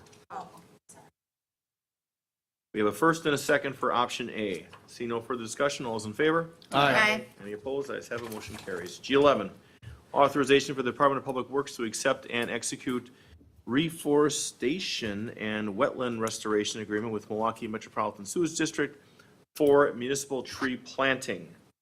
Who's got this one? I can't unless you have questions for the forester, but MMSD has given out funds for new trees, and we're allowed to use them for what we call urban forestry, aka street trees. So we now have some funds for some street trees, and we've got a long list of folks who want the trees. So we won't be able to get every one, but we'll start making our best. Anything else, Dad? We're good. And we lost a lot of trees with this last storm. A plethora. What's that? Yeah. We Energies has some tree issues, but we fared pretty well. Alderman Barber, you get the floor. I have some constituents that have lost trees over the last couple of years on their property. How will the priorities be determined as to who gets the trees? And will everyone get them that have lost? What's the outlook for satisfying the people that are calling me? I'd like to turn this over to Tom Rhea, our city forester. Yeah, I've been keeping track of when people lose their trees, what years they lose it in, and then it'd be priority whoever's had to wait the longest will get it first. We'd hope to plant 150 trees. Right now, I'm about 200 trees behind in planting. We do also have some funds from a Wisconsin DNR grant for an additional 50, so we should be pretty close to be caught up with what we've lost in the past, but that doesn't include what we could possibly lose yet this summer. Can I check with you on an address? Yeah, if you have a request or something, they can definitely send it to me. I can get them on the list if they're not already on it. Call DPW. That's for Tom. Anyone else on this before we go to the motion? Madam Director of Finance. For an allocation of the $50,000, even if it's going to be reimbursed, it's not in the budget, so I will bring that forward at the next meeting. Thank you for that. Is there a motion? I'll second. We have a first and a second. You got that? All those in favor? Aye. Any opposed? Ayes have it. Motion carries. G12, an ordinance to re-letter and amend 229-2J as in John, and to create a new 229-2J of the municipal code to provide for the process of the refunding of tax overpayments. Madam Director of Finance. All right, so this was brought forward from the Finance Department, just trying to determine what the actual cost of processing refunds are, looking at other municipalities offering refunds for overpayments on property taxes. And as I listed, there's quite a few just, in Wisconsin that offer the overpayments, but nothing less of, some municipalities are $2, most of them are $5, and that remaining overpayment balance will go sit in the general fund. So I felt that looking at the chart, on average, it costs us about $7.78 to process one of those refund checks. So to not allow Treasury to authorize refund checks under $5 seemed appropriate.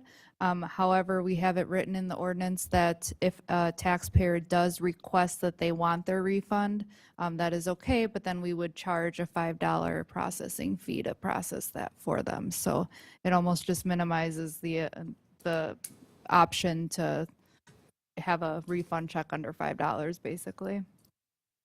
I'll speak last on this. Alderman Craig. Do we have an issue or any sort of, I guess this would be the best way to put it, of stale checks being issued with this? Or is that not something that we see at all? No, that's not really an Okay. issue that we have. And how many, would this be something that those refunds do greatly, where it's a very small number, it looks like from here? Are those refunds, are most of those under that $5 mark, or most of them in excess of the $5 mark in that regard? Yeah, so, I would say we've probably had, the mayor can tell you how many refund checks he signed today. 310 maybe? Okay, so yeah, if out of 310 checks, and that's not, let's just say, I think there's roughly over 500 or 600 refund checks that we've already processed this year, and we've only had 24 of them be under $5. Okay. So it's not a significant amount at all. Thank you. And most of them are even under $2. I just felt that $5 was a nice threshold. Comment on this, and maybe this may be an amended motion, but given the fact, and this is just my thought, I meant to talk to you about this at our prior meeting, and your thoughts of perhaps since our cost is at roughly $8, why don't we just raise the threshold from 5 to 8? And then if it's at $8 threshold, and if they want it, that's fine, it costs them 5, because we're gonna lose money either way on this, it's not that significant, but why not just make it to cover at least cost neutral? The council can approve any amount Right. that they want. Thank you. Yep. Is there a motion on this perhaps? to go- Sorry, real quick, I just did want to say that, so that people at home can hear too, there is no policy stating how long we have to issue a refund. I've noticed some municipalities are doing it, they're not offering refunds until after January 31st. Some of them are 10 business days. It ranges I mean, it's crazy how much it ranges. So that being said, the finance department has put a limit on 12 business days. So if you come in and you pay your taxes, if everything is approved, and there's no issues with the checks, then most residents will see a refund check being sent out within 12 business days. That's fair. Alderwoman Day? Oh, I was just ready to make the motion. Excellent, let's go. All right, so I will make the motion to re-letter and amend 229-2J, but I'd like to change it to be to the $8 as the minimum, and then if someone would like it, and it is under the $8, they would have the $5 processing fee, but change the 5 to 8. Excellent. I'd second that. Would it be an $8 processing fee then as well? Yes. Okay. So we've got a first and a second by Alderwoman Eichman. Hold on, Why wouldn't it be $8 under $8? Madam Clerk. Yes, so it's an $8, $8. under $8, and then an $8 processing fee if they require, or they ask for a check. I heard an intermix of the 5 and 8 motion. Yes, So and it's then all the 8 Director now. of Finance corrected me, yes, 8 and 8. So it's 8 and 8. Okay, we've got a first and a second. All those in favor? Aye. Any opposed? Ayes have it. Motion carries. Thank you. G13. Resolution authorize a contract with Harwood Engineering Consultants LTD to provide stormwater management plan reviews and other on-call services for 2024 and 2025. As noted, same as G10, just different company. Any further discussion? You still want option A, correct? Option A is an Adam. Yes. Is there a motion on this? So moved. Mr. Barber, Mr. Hassan. We have a first and a second. No further discussion. All those in favor? Aye. Any opposed? Ayes have it. G14, the motion carries. G14, a resolution to authorize a contract with Rukert and Milky, Inc. to provide public infrastructure construction inspection for 2024 and 2025.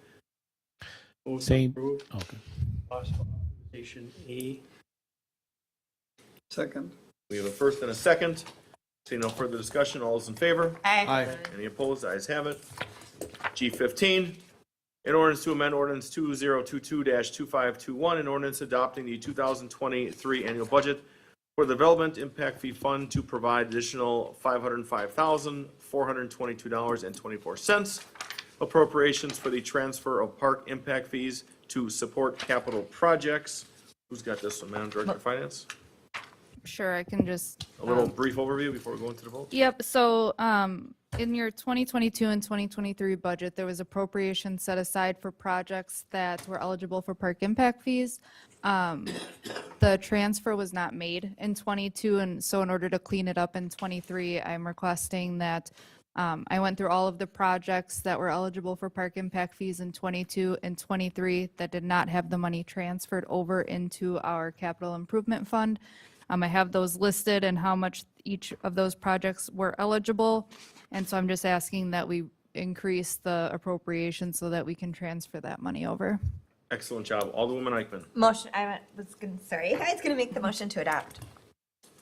This will be a roll call vote. So we have a first and a second, Mr. Barber. Further discussion, Mr. Holfer. Just one question. At some point, will we have an update on where we're at with our impact fees in terms of deadlines for spend and where we're at for spend in different categories? Sure, I had that done up right before the Parks Commission meeting last week. And so after these entries are created, I'm happy to bring next meeting an update as to where we're at with the park impact Perfect. fees. Thank you. Yep. Okay, we've got a first and a second. This will be a roll call vote. Alderman Holfer. Aye. Alderman Eichman. Aye. Alderman Hassan. Aye. Alderman Kane. Aye. Alderman Barber. Aye. Alderman Price. Aye. 6 ayes, no nos, motion carries. Item G16, resolution to amend contract with Grafe USA, Inc. to provide construction observation services of Industrial Park Lift Station 10100 South 60th Street, replacement for $5,020. Mr. Morrow, what do you have on this? Project's still under budget. It's just taking a while to get everything done, and we had the issue with the neighbor. We're trying to extend the sewer for the benefit of the Mallory, I believe it's, Alice Roller next door. So anyway, it's taking a little bit extra inspection time, and again, project's under budget. We'd like to make sure it's fully inspected. Motion to approve option A. Option A, Second. first and a second, Alderwoman Day, seconded. All those in favor? Aye. Any opposed? No. No, but I have just a fiscal note on this. So yes, the project is under budget. Because the project has extended into '24, and it wasn't anticipated, I will have to bring forward a budget amendment for this $5,000.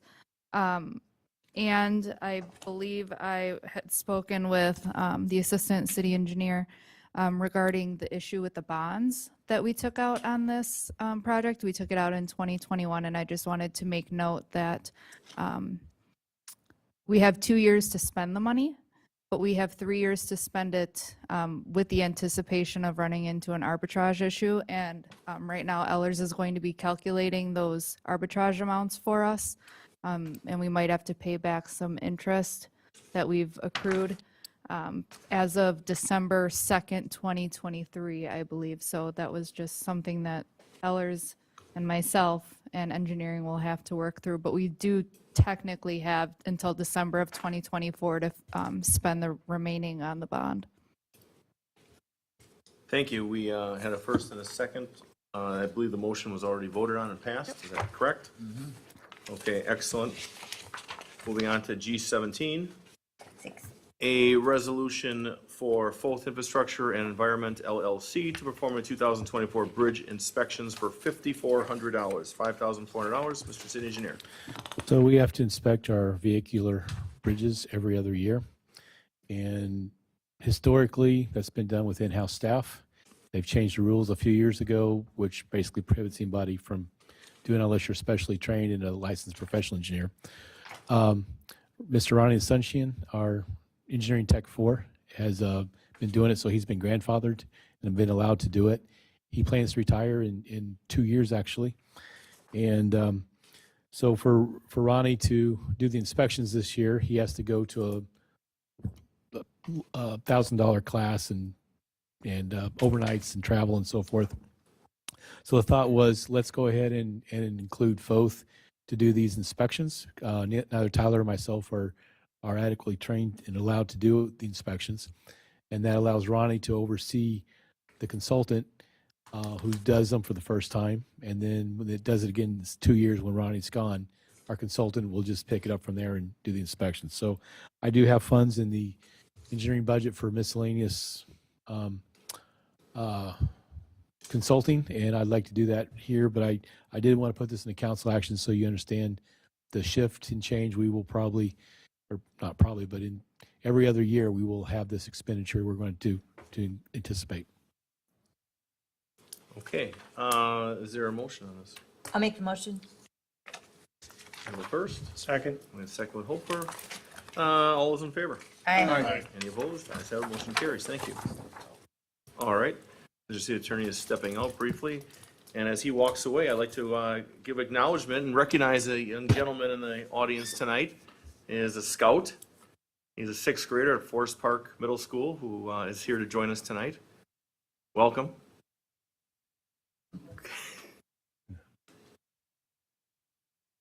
Yeah, why don't you, Come on up. Come on up. You want to come up and hang out here for a while? This is going to get interesting with the firefighter contract coming up. Lieutenant Polsky's looking at battle, so you have to borrow some of those badges. I'm here for my citizenship in the community merit badge. And what's your name? Spencer Peterson. Spencer Peterson. Very good, young man. Well, welcome. This was a riveting night for you, I bet. That's good. Well, welcome. Welcome, young man, and if you got any questions, obviously, just blurt it out like most would anyway. Are all those badges heavy? Not really. Okay. Well, that's impressive. That's what you have there is very impressive and well done. That's you've done very well. So let's move on to G18. Tentative agreement between the City of Franklin and the Franklin Professional Firefighters, IAFF Local 2760, for the 2024 to 2026 Successor Labor Agreement. Who's taking this one? She just needs a little, there you go. Thank you. Lieutenant, thank you for being patient. I didn't think it was gonna be this long. I'm inviting you up here as well. Yeah, why not? You can help me quarterback. So basically, the management group and the union representatives met. We came together a couple of times, discussed, went back and forth on items, and what we are presenting before you, the tentative agreement, is what we believe is a mutually beneficial agreement for both our union and the city. And you will see that I made notes to the benefits and the impact for really both sides. But ultimately, the benefit of this TA agreement and or TA and the items that have changed is to recruit. We need to recruit and we need to retain people. And these changes are in here to put us in a better position of doing that recruitment and that retention. Questions? Alderwoman Day. Just a question, with the 3% increase, where does that put us amongst our peer communities as far as wages that we're offering? Are we competitive now, more in line with them, or are we still really behind the curve? Where are we kind of with that, with the increase? We are in the upper end portion of the comparables. We're not at the top. Sure. But we are in the upper With end. this 3%, Yes. we're now, so Yeah, we're- recruitment hopefully now will be Discussion with somewhat- some, I somewhat- actually had a meeting this morning with the other municipalities and areas. Some of them are our comparables directly. Some did get bigger raises. I didn't see the final numbers to see where stuff's at. Some of them are, I'm guessing they'll start catching up sooner or later, but we are in the but upper area. we're in the game. Yes, Good. we're. Okay. Alderwoman Eichman? And thank you, Mayor. To piggyback off of that too, the other municipalities that you probably spoke with and met with are not all paramedics, which makes us at a higher level. That is, Just to kind that's of- definitely a correct statement to have. We are trained a little bit higher, so that also comes with some cost, whether it's educating and or just retaining the individuals and trying to attract them. So yes, that's correct. Thank you. Alderman Holford, did you have your? I didn't, but I'll. Oh, okay, sorry, I thought I saw you. I just want to start out by saying the utmost respect for all of the firefighting staff, and I'm proud of what you guys do and how you do it. I think we've got a great department. I do have some questions.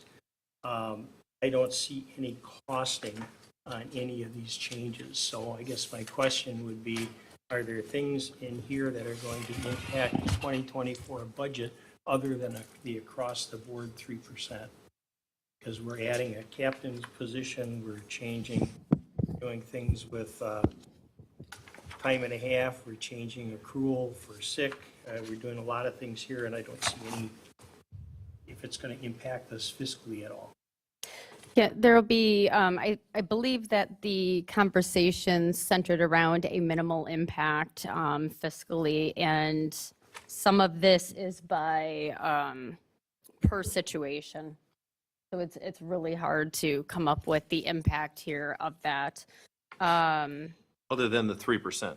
That was the strict across the board, drop dead 3%, just as every other employee got and received Right. the 3%. That was the line in the sand that was not crossed. So it was a 3% period. So the other costs, are we going to be monitoring them throughout the course of the year so that we'll have a better understanding of the actual impact? Absolutely. I'm going to ask the chief to come up here for a minute and comment a little bit. So that the easy one, the captain's position that was proposed would not go into effect till 2025. We still need to develop the process as well as the actual wage for that position. So it was simply a side letter saying that both the department and the bargaining unit are both in favor of the position. Now we need to work together to basically create it and fill it for 2025. So that one won't affect the 2024. Many of the other changes were going from one of them was our reserve officers, which basically would be a firefighter paramedic that serves in the role of a company officer or lieutenant for a shift. Currently, we pay them an hourly rate to do that job on the days where they have to act in that capacity. We have a pool of 6 members who perform that on a regular basis. And we, instead of doing it hourly, we're switching it to a yearly, basically a lift. It gives the department the advantage is that we're able to count on these members to function in that role in a more regular capacity, or they could, basically they wouldn't be able to do a time trade on a shift if they are expected to be acting lieutenant that day. So it gives us some operational advantages for the department, but then it also gives the member obviously their stipend that they get for the extra training and time that they put into that capacity. So that we believe is going to be a wash. The overtime, we looked at our historical trends the past few years. We have increased our numbers a little bit, so our overtime hasn't been as much as it was in previous years. So by eliminating the straight time position, it brings us in line with other city departments that when we need emergency fill-in, when we have members who are out on sick leave or family leave, we have to have a minimum staffing of 11 on duty all the time. A lot of times we are holding somebody over for a shift. They're planning to go home and all of a sudden we're short-staffed at 6:30 in the morning. And we have to tell somebody, hey, you're not going home today, you're staying for another 24-hour shift. And we're the only city department that did a portion of that on straight time. Looking at this historical numbers, we don't believe that it's going to impact our budget negatively for 2024. Hope that if there were more specific areas we could go And into, but then there are some things in here where it's the hope that it's going to reduce sick time. And I'm assuming we're going to monitor that and to judge the, Yeah, we've been monitoring sick leave and we'll continue to do that. Absolutely. yeah, I would say we'll be watching very closely Yes. as the year progresses. With all of the changes. Yep. Yep, okay, absolutely. this isn't directly a fire question, but in the narrative here, it says we did the 3% because the police department got 3% and the non-represented staff got 3%. So in order to keep it equitable, everybody's at 3%. Police and fire are at 3-year contracts. Are we indicating that non-representative staff is going to get 3% annually? Nope. No. So we go from trying to be equitable to maybe not next year? I would like to be equitable. I just can't predict what next year is going to be. What I can say is that we had solidified a police contract with 333, and we're hoping to do the same with the fire department. And then the last comment that I'll make, again, going to the narrative here, that this is the result of hours and hours of discussion, teamwork, and compromise. That give and take is important when evaluating whether the proposed agreement is in the city's best interest. I would just add that we've got 6 alders up here that also represent the city. And my concern is the fact that since this process started, we've not had any updates on any of this stuff. We've not been able to ask any questions. We don't know what was proposed, what was bargained. We don't, we get this at the end and it makes it very difficult, in my opinion, to make an informed decision. But that's my 2 cents. Well, let me address that directly. In the past, when these were negotiated, we did not have direct, I sat there for 6 years and did not have direct updates, direct time by time and then play by play, never had that. And now when things are brought in, now it's like it's a big surprise that, something's being kept. It's not. The numbers that we came forward with are very strong, very fair, very equitable across all lines, police, fire, non-represented employees. That's our goal. Our goal is to make sure that we remain competitive and end up in the top third of the communities around us. That was a personal goal, to make it for recruitment and retention. So I'm not sure moving forward if we do go into negotiations again right away with the police and we want to have representatives every time we meet, I have no problem bringing in any elected official that wants to sit there and be part of it. No problem whatsoever moving forward. But there was no, this isn't like some sort of new concept. This has been going on for many, many years, including the 6 years I sat right down there. So that's to address you, Mr. Holfer. But moving forward, if we wish to have electeds there at future negotiations for police and fire, absolutely 100% would be in favor of that. Even, it didn't even have to be there in person, but an occasional, here's where we're at, here's where they're at, this is what we're thinking, what do you think? That's about fair that? too. I have no problem with That's that. just, Just to Updates. be I agree. fair, this actually, we had a couple of meetings back to back, so there was no time to provide any sort of update before we already had the TA going to ratification with the union. And in addition to that, the major points to this was the 3, 3, and 3, meaning a 3% raise. That was the big thing. That was when we met. That was it. That was the main focus. And I don't want to beat this horse any longer, so I understand what Mr. Hofer is requesting. I think it's reasonable. And I think moving forward, we can do that with all the contracts that we negotiate, not a problem at all. Alderwoman Day.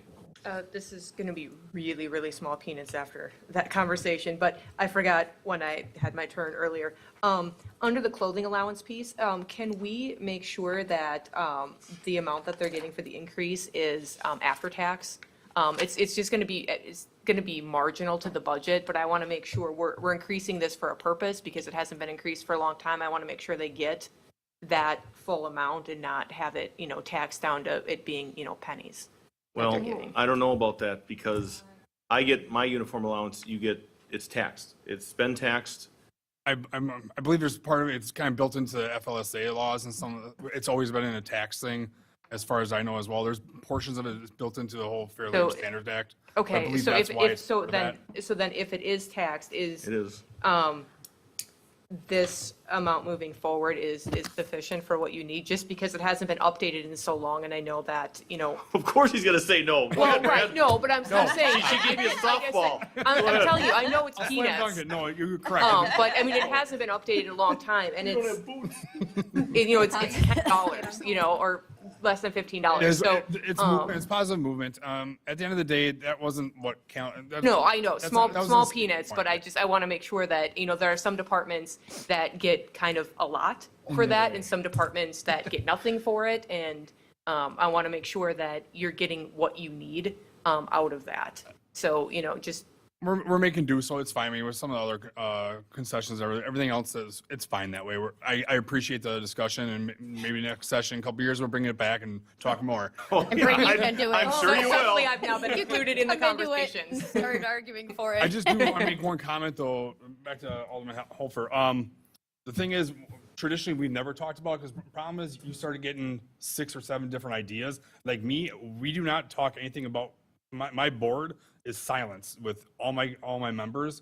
We don't do that, because otherwise, what about this? What about this? You start getting 30 different ideas coming in, and it starts kind of dwindling down. It just, sometimes it gets a little muddy waters, I guess. The And that's idea one is- reason why I prefer not to bring it out publicly and discuss some of the stuff, because we may be going to correct direction, and all of a sudden now you got a couple different ideas from this side of the table. Well, now that just defers us, and now we start pushing back, and now this pushes out to even more hours of sitting down and meeting. So that was just my suggestion. I understand wanting to be open on, understand what side is starting the conversations, where you're at, and how you got to that point. But I just feel that sometimes the waters get a little muddy if we start throwing too many people's ideas into it. Mr. Well, and Hofer, to the floor. I agree, and it's not that we want to have 6 people negotiating, but if we can learn what the sticking points are and the pros and cons behind the scenes in a closed session, we can get behind this and we can get to resolution, I think, quicker than when we get this on a Friday at 5 o'clock at night, and now Tuesday, we have to make a decision. And we're up here trying to do our best to represent the 6,000 plus residents that we represent. So I'm just, more information is better, not trying to muddy the waters, just trying to be fully informed so that we can help Yeah. move things And I forward. believe I addressed that, even though for 6 years it never happened, but moving forward, we can make advance to that. Right, that's what I was going to say. We followed Keep saying the- that the until I keep schedule. beating that horse, that for 6 years didn't happen. All right? Yeah, I was just going to say that we obviously, we followed the schedule and the process, but we are not married to it. So if there's different things that we can tweak to make it better for everybody, I'm open to that. Always looking to improve. Right. Okay. I was, Alderwoman Eichmann, you've got the floor. thank you, Mayor, and please correct me if I'm wrong, as always. Only when you are, I had to apparatus, throw that in there, apparatus. it's just easy. Decimal It's system? to my understanding, the only time that I respect what you're saying, Ed, as far as that. That was my first initial thought, and then I picked this up in the middle of a snowstorm on Friday. Yes, you did. And I went home and lost power and couldn't read my packet most of the weekend. But just wanted to throw that in there. So it was to my understanding that it is brought to council if the negotiations that are done are not meeting the union's needs. That's when it is then brought to council for decision.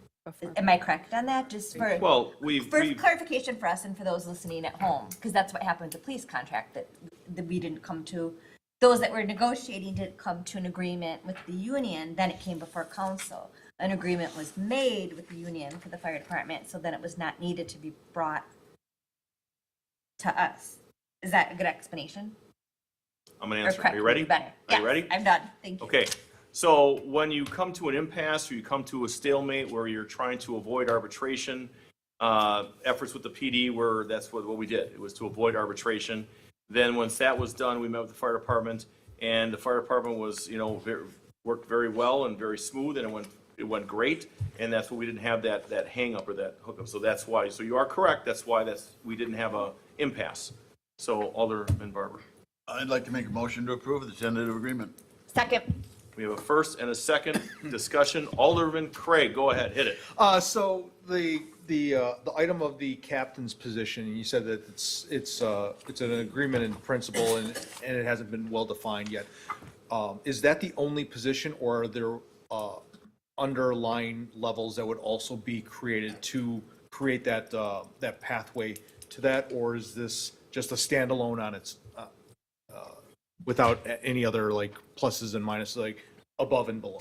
Nope, it's just gonna be reallocating three of those. There's 9 lieutenants, 3 per shift. We're gonna be reallocating, retitling 3 of those positions, or 3 of those individuals to the title of captain. And there's a little bit of working that we still need to do with that position and figure out the title, not just the title, but the job responsibilities.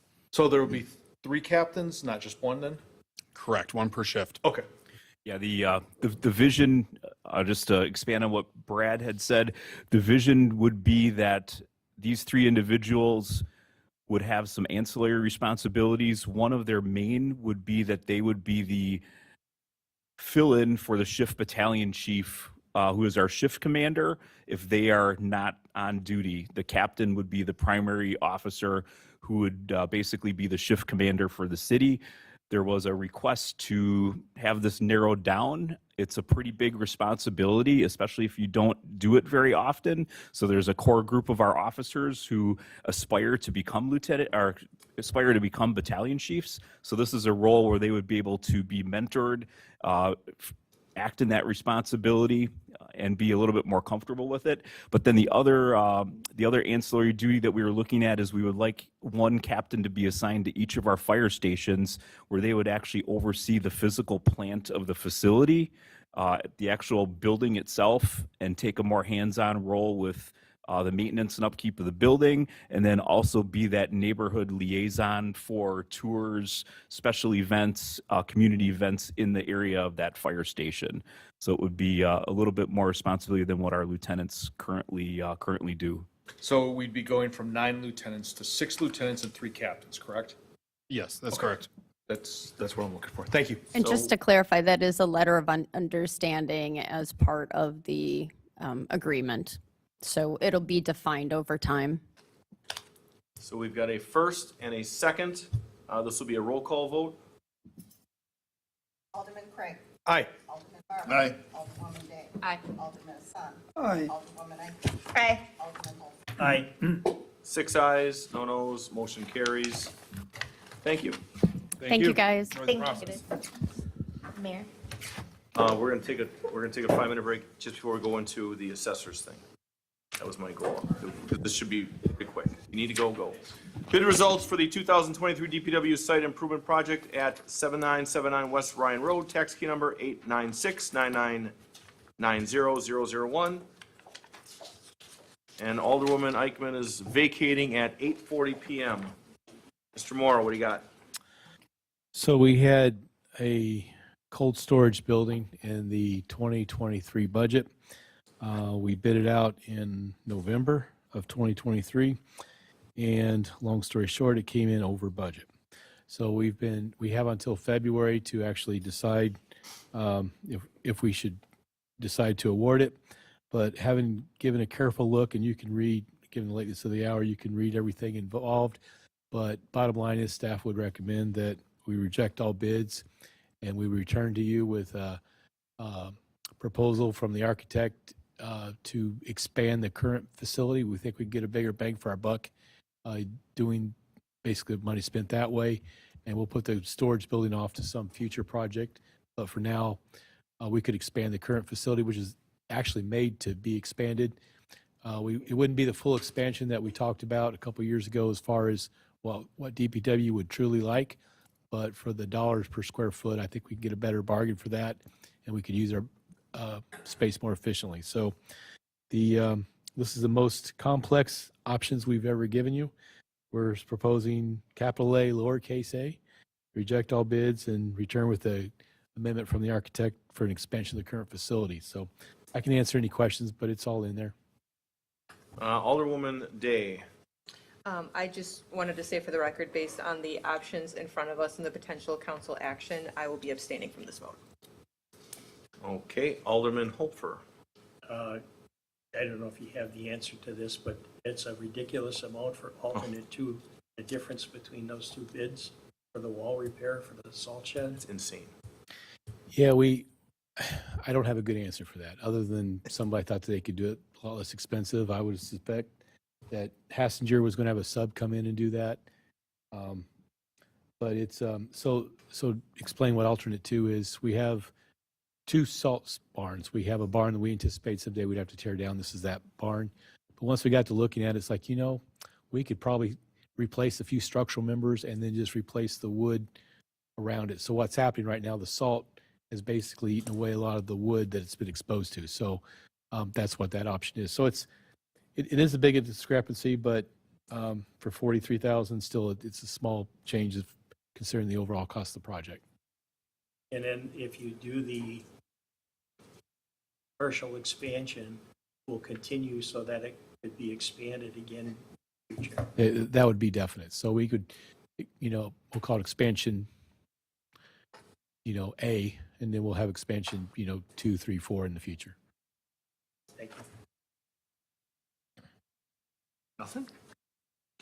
Okay, Alderwoman Eichmann is back at 8:43 PM.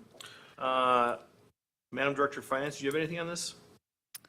The only thing that I have is the engineer and I talked. So again, we did take out a bond on this in November, roughly $3 million. We do have 3 years to spend it, 2 years without running into arbitrage. But we do have some deadlines that we have to meet percentage-wise, how much needs to be spent of the bond within a certain period of time between this bond and the water tower project. Both of those projects are combined into this one bond. So the city engineer and I are working through what those timelines are and the amounts and how we're going to meet those deadlines. I think the water main project can save us here. Can you say that again, Mr. City Engineer? I believe the water main project, we can spend a lot of money very quickly as soon as the ground thaws, and so I think we'll make Help us meet our thresholds that we need to. yeah. So at the rate we're going, maybe June. Okay, is there a motion on this? I would move that we reject all the bids.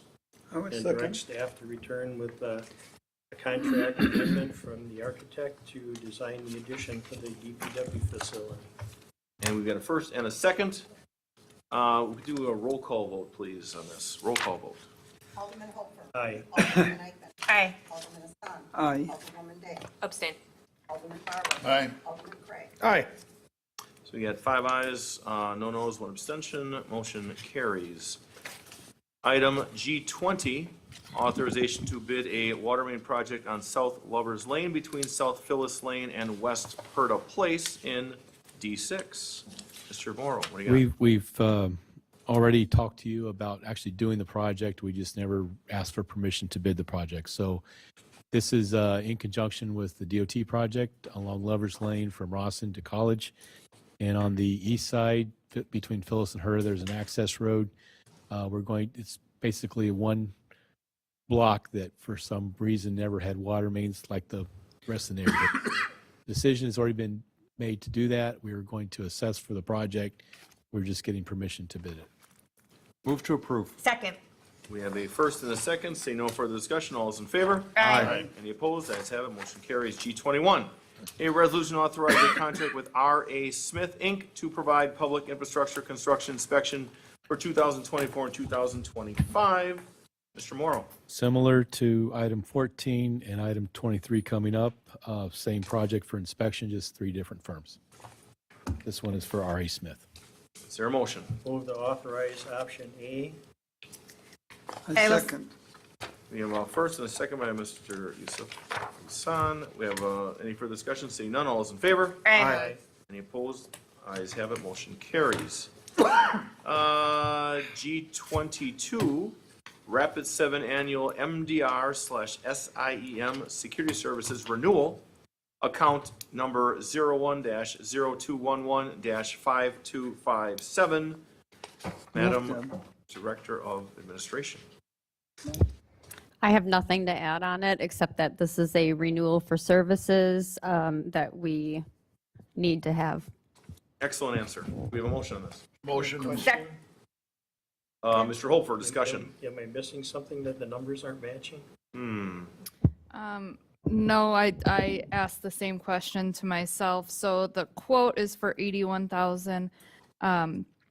There was only 77,000 allocated. However, in that software maintenance budget, they have roughly 175,000 to spend. So that number was allocated to the IT budget initially, and so we just transferred that over to the police budget during the budget process, and included it in the software maintenance budget for the police department. So they have more than enough to cover it. You need an amendment for that? Nope. Okay, thank you. So I'm sorry, I did not understand if there was a first and a second. Barbara and Eichmann, very good. All those in favor? Aye. Any opposed? Ayes have it, motion carries. G23, a resolution to authorize a contract with Grape USA, Inc. to provide public infrastructure construction inspection for 2024 and 2025. Same concept as number 14 and 21. Move to approve option A. So we've got a first and a second by Mr. Hassan. Any further discussion? Seeing none, all those in favor? Aye. Any opposed? Ayes have it, motion carries. We will be now taking a 5-minute recess break before we go into item G24. So we're going to be slowly 5-minute breaks. Come back at 8:55, please, 8:55. Recording stopped. Sorry. Shirley, I've got some hanging chips out here. Yes, and all this smell of cough drops and tomato juices has me famished. She just has to put their shoulder into it. Has me famished. Oh, you got chips and stuff on the shelf. Just put your shoulder into There's it. no other chips behind it, or I'd do it again. Bruised my shoulder many times on that machine. Right. I just shake the top. I can.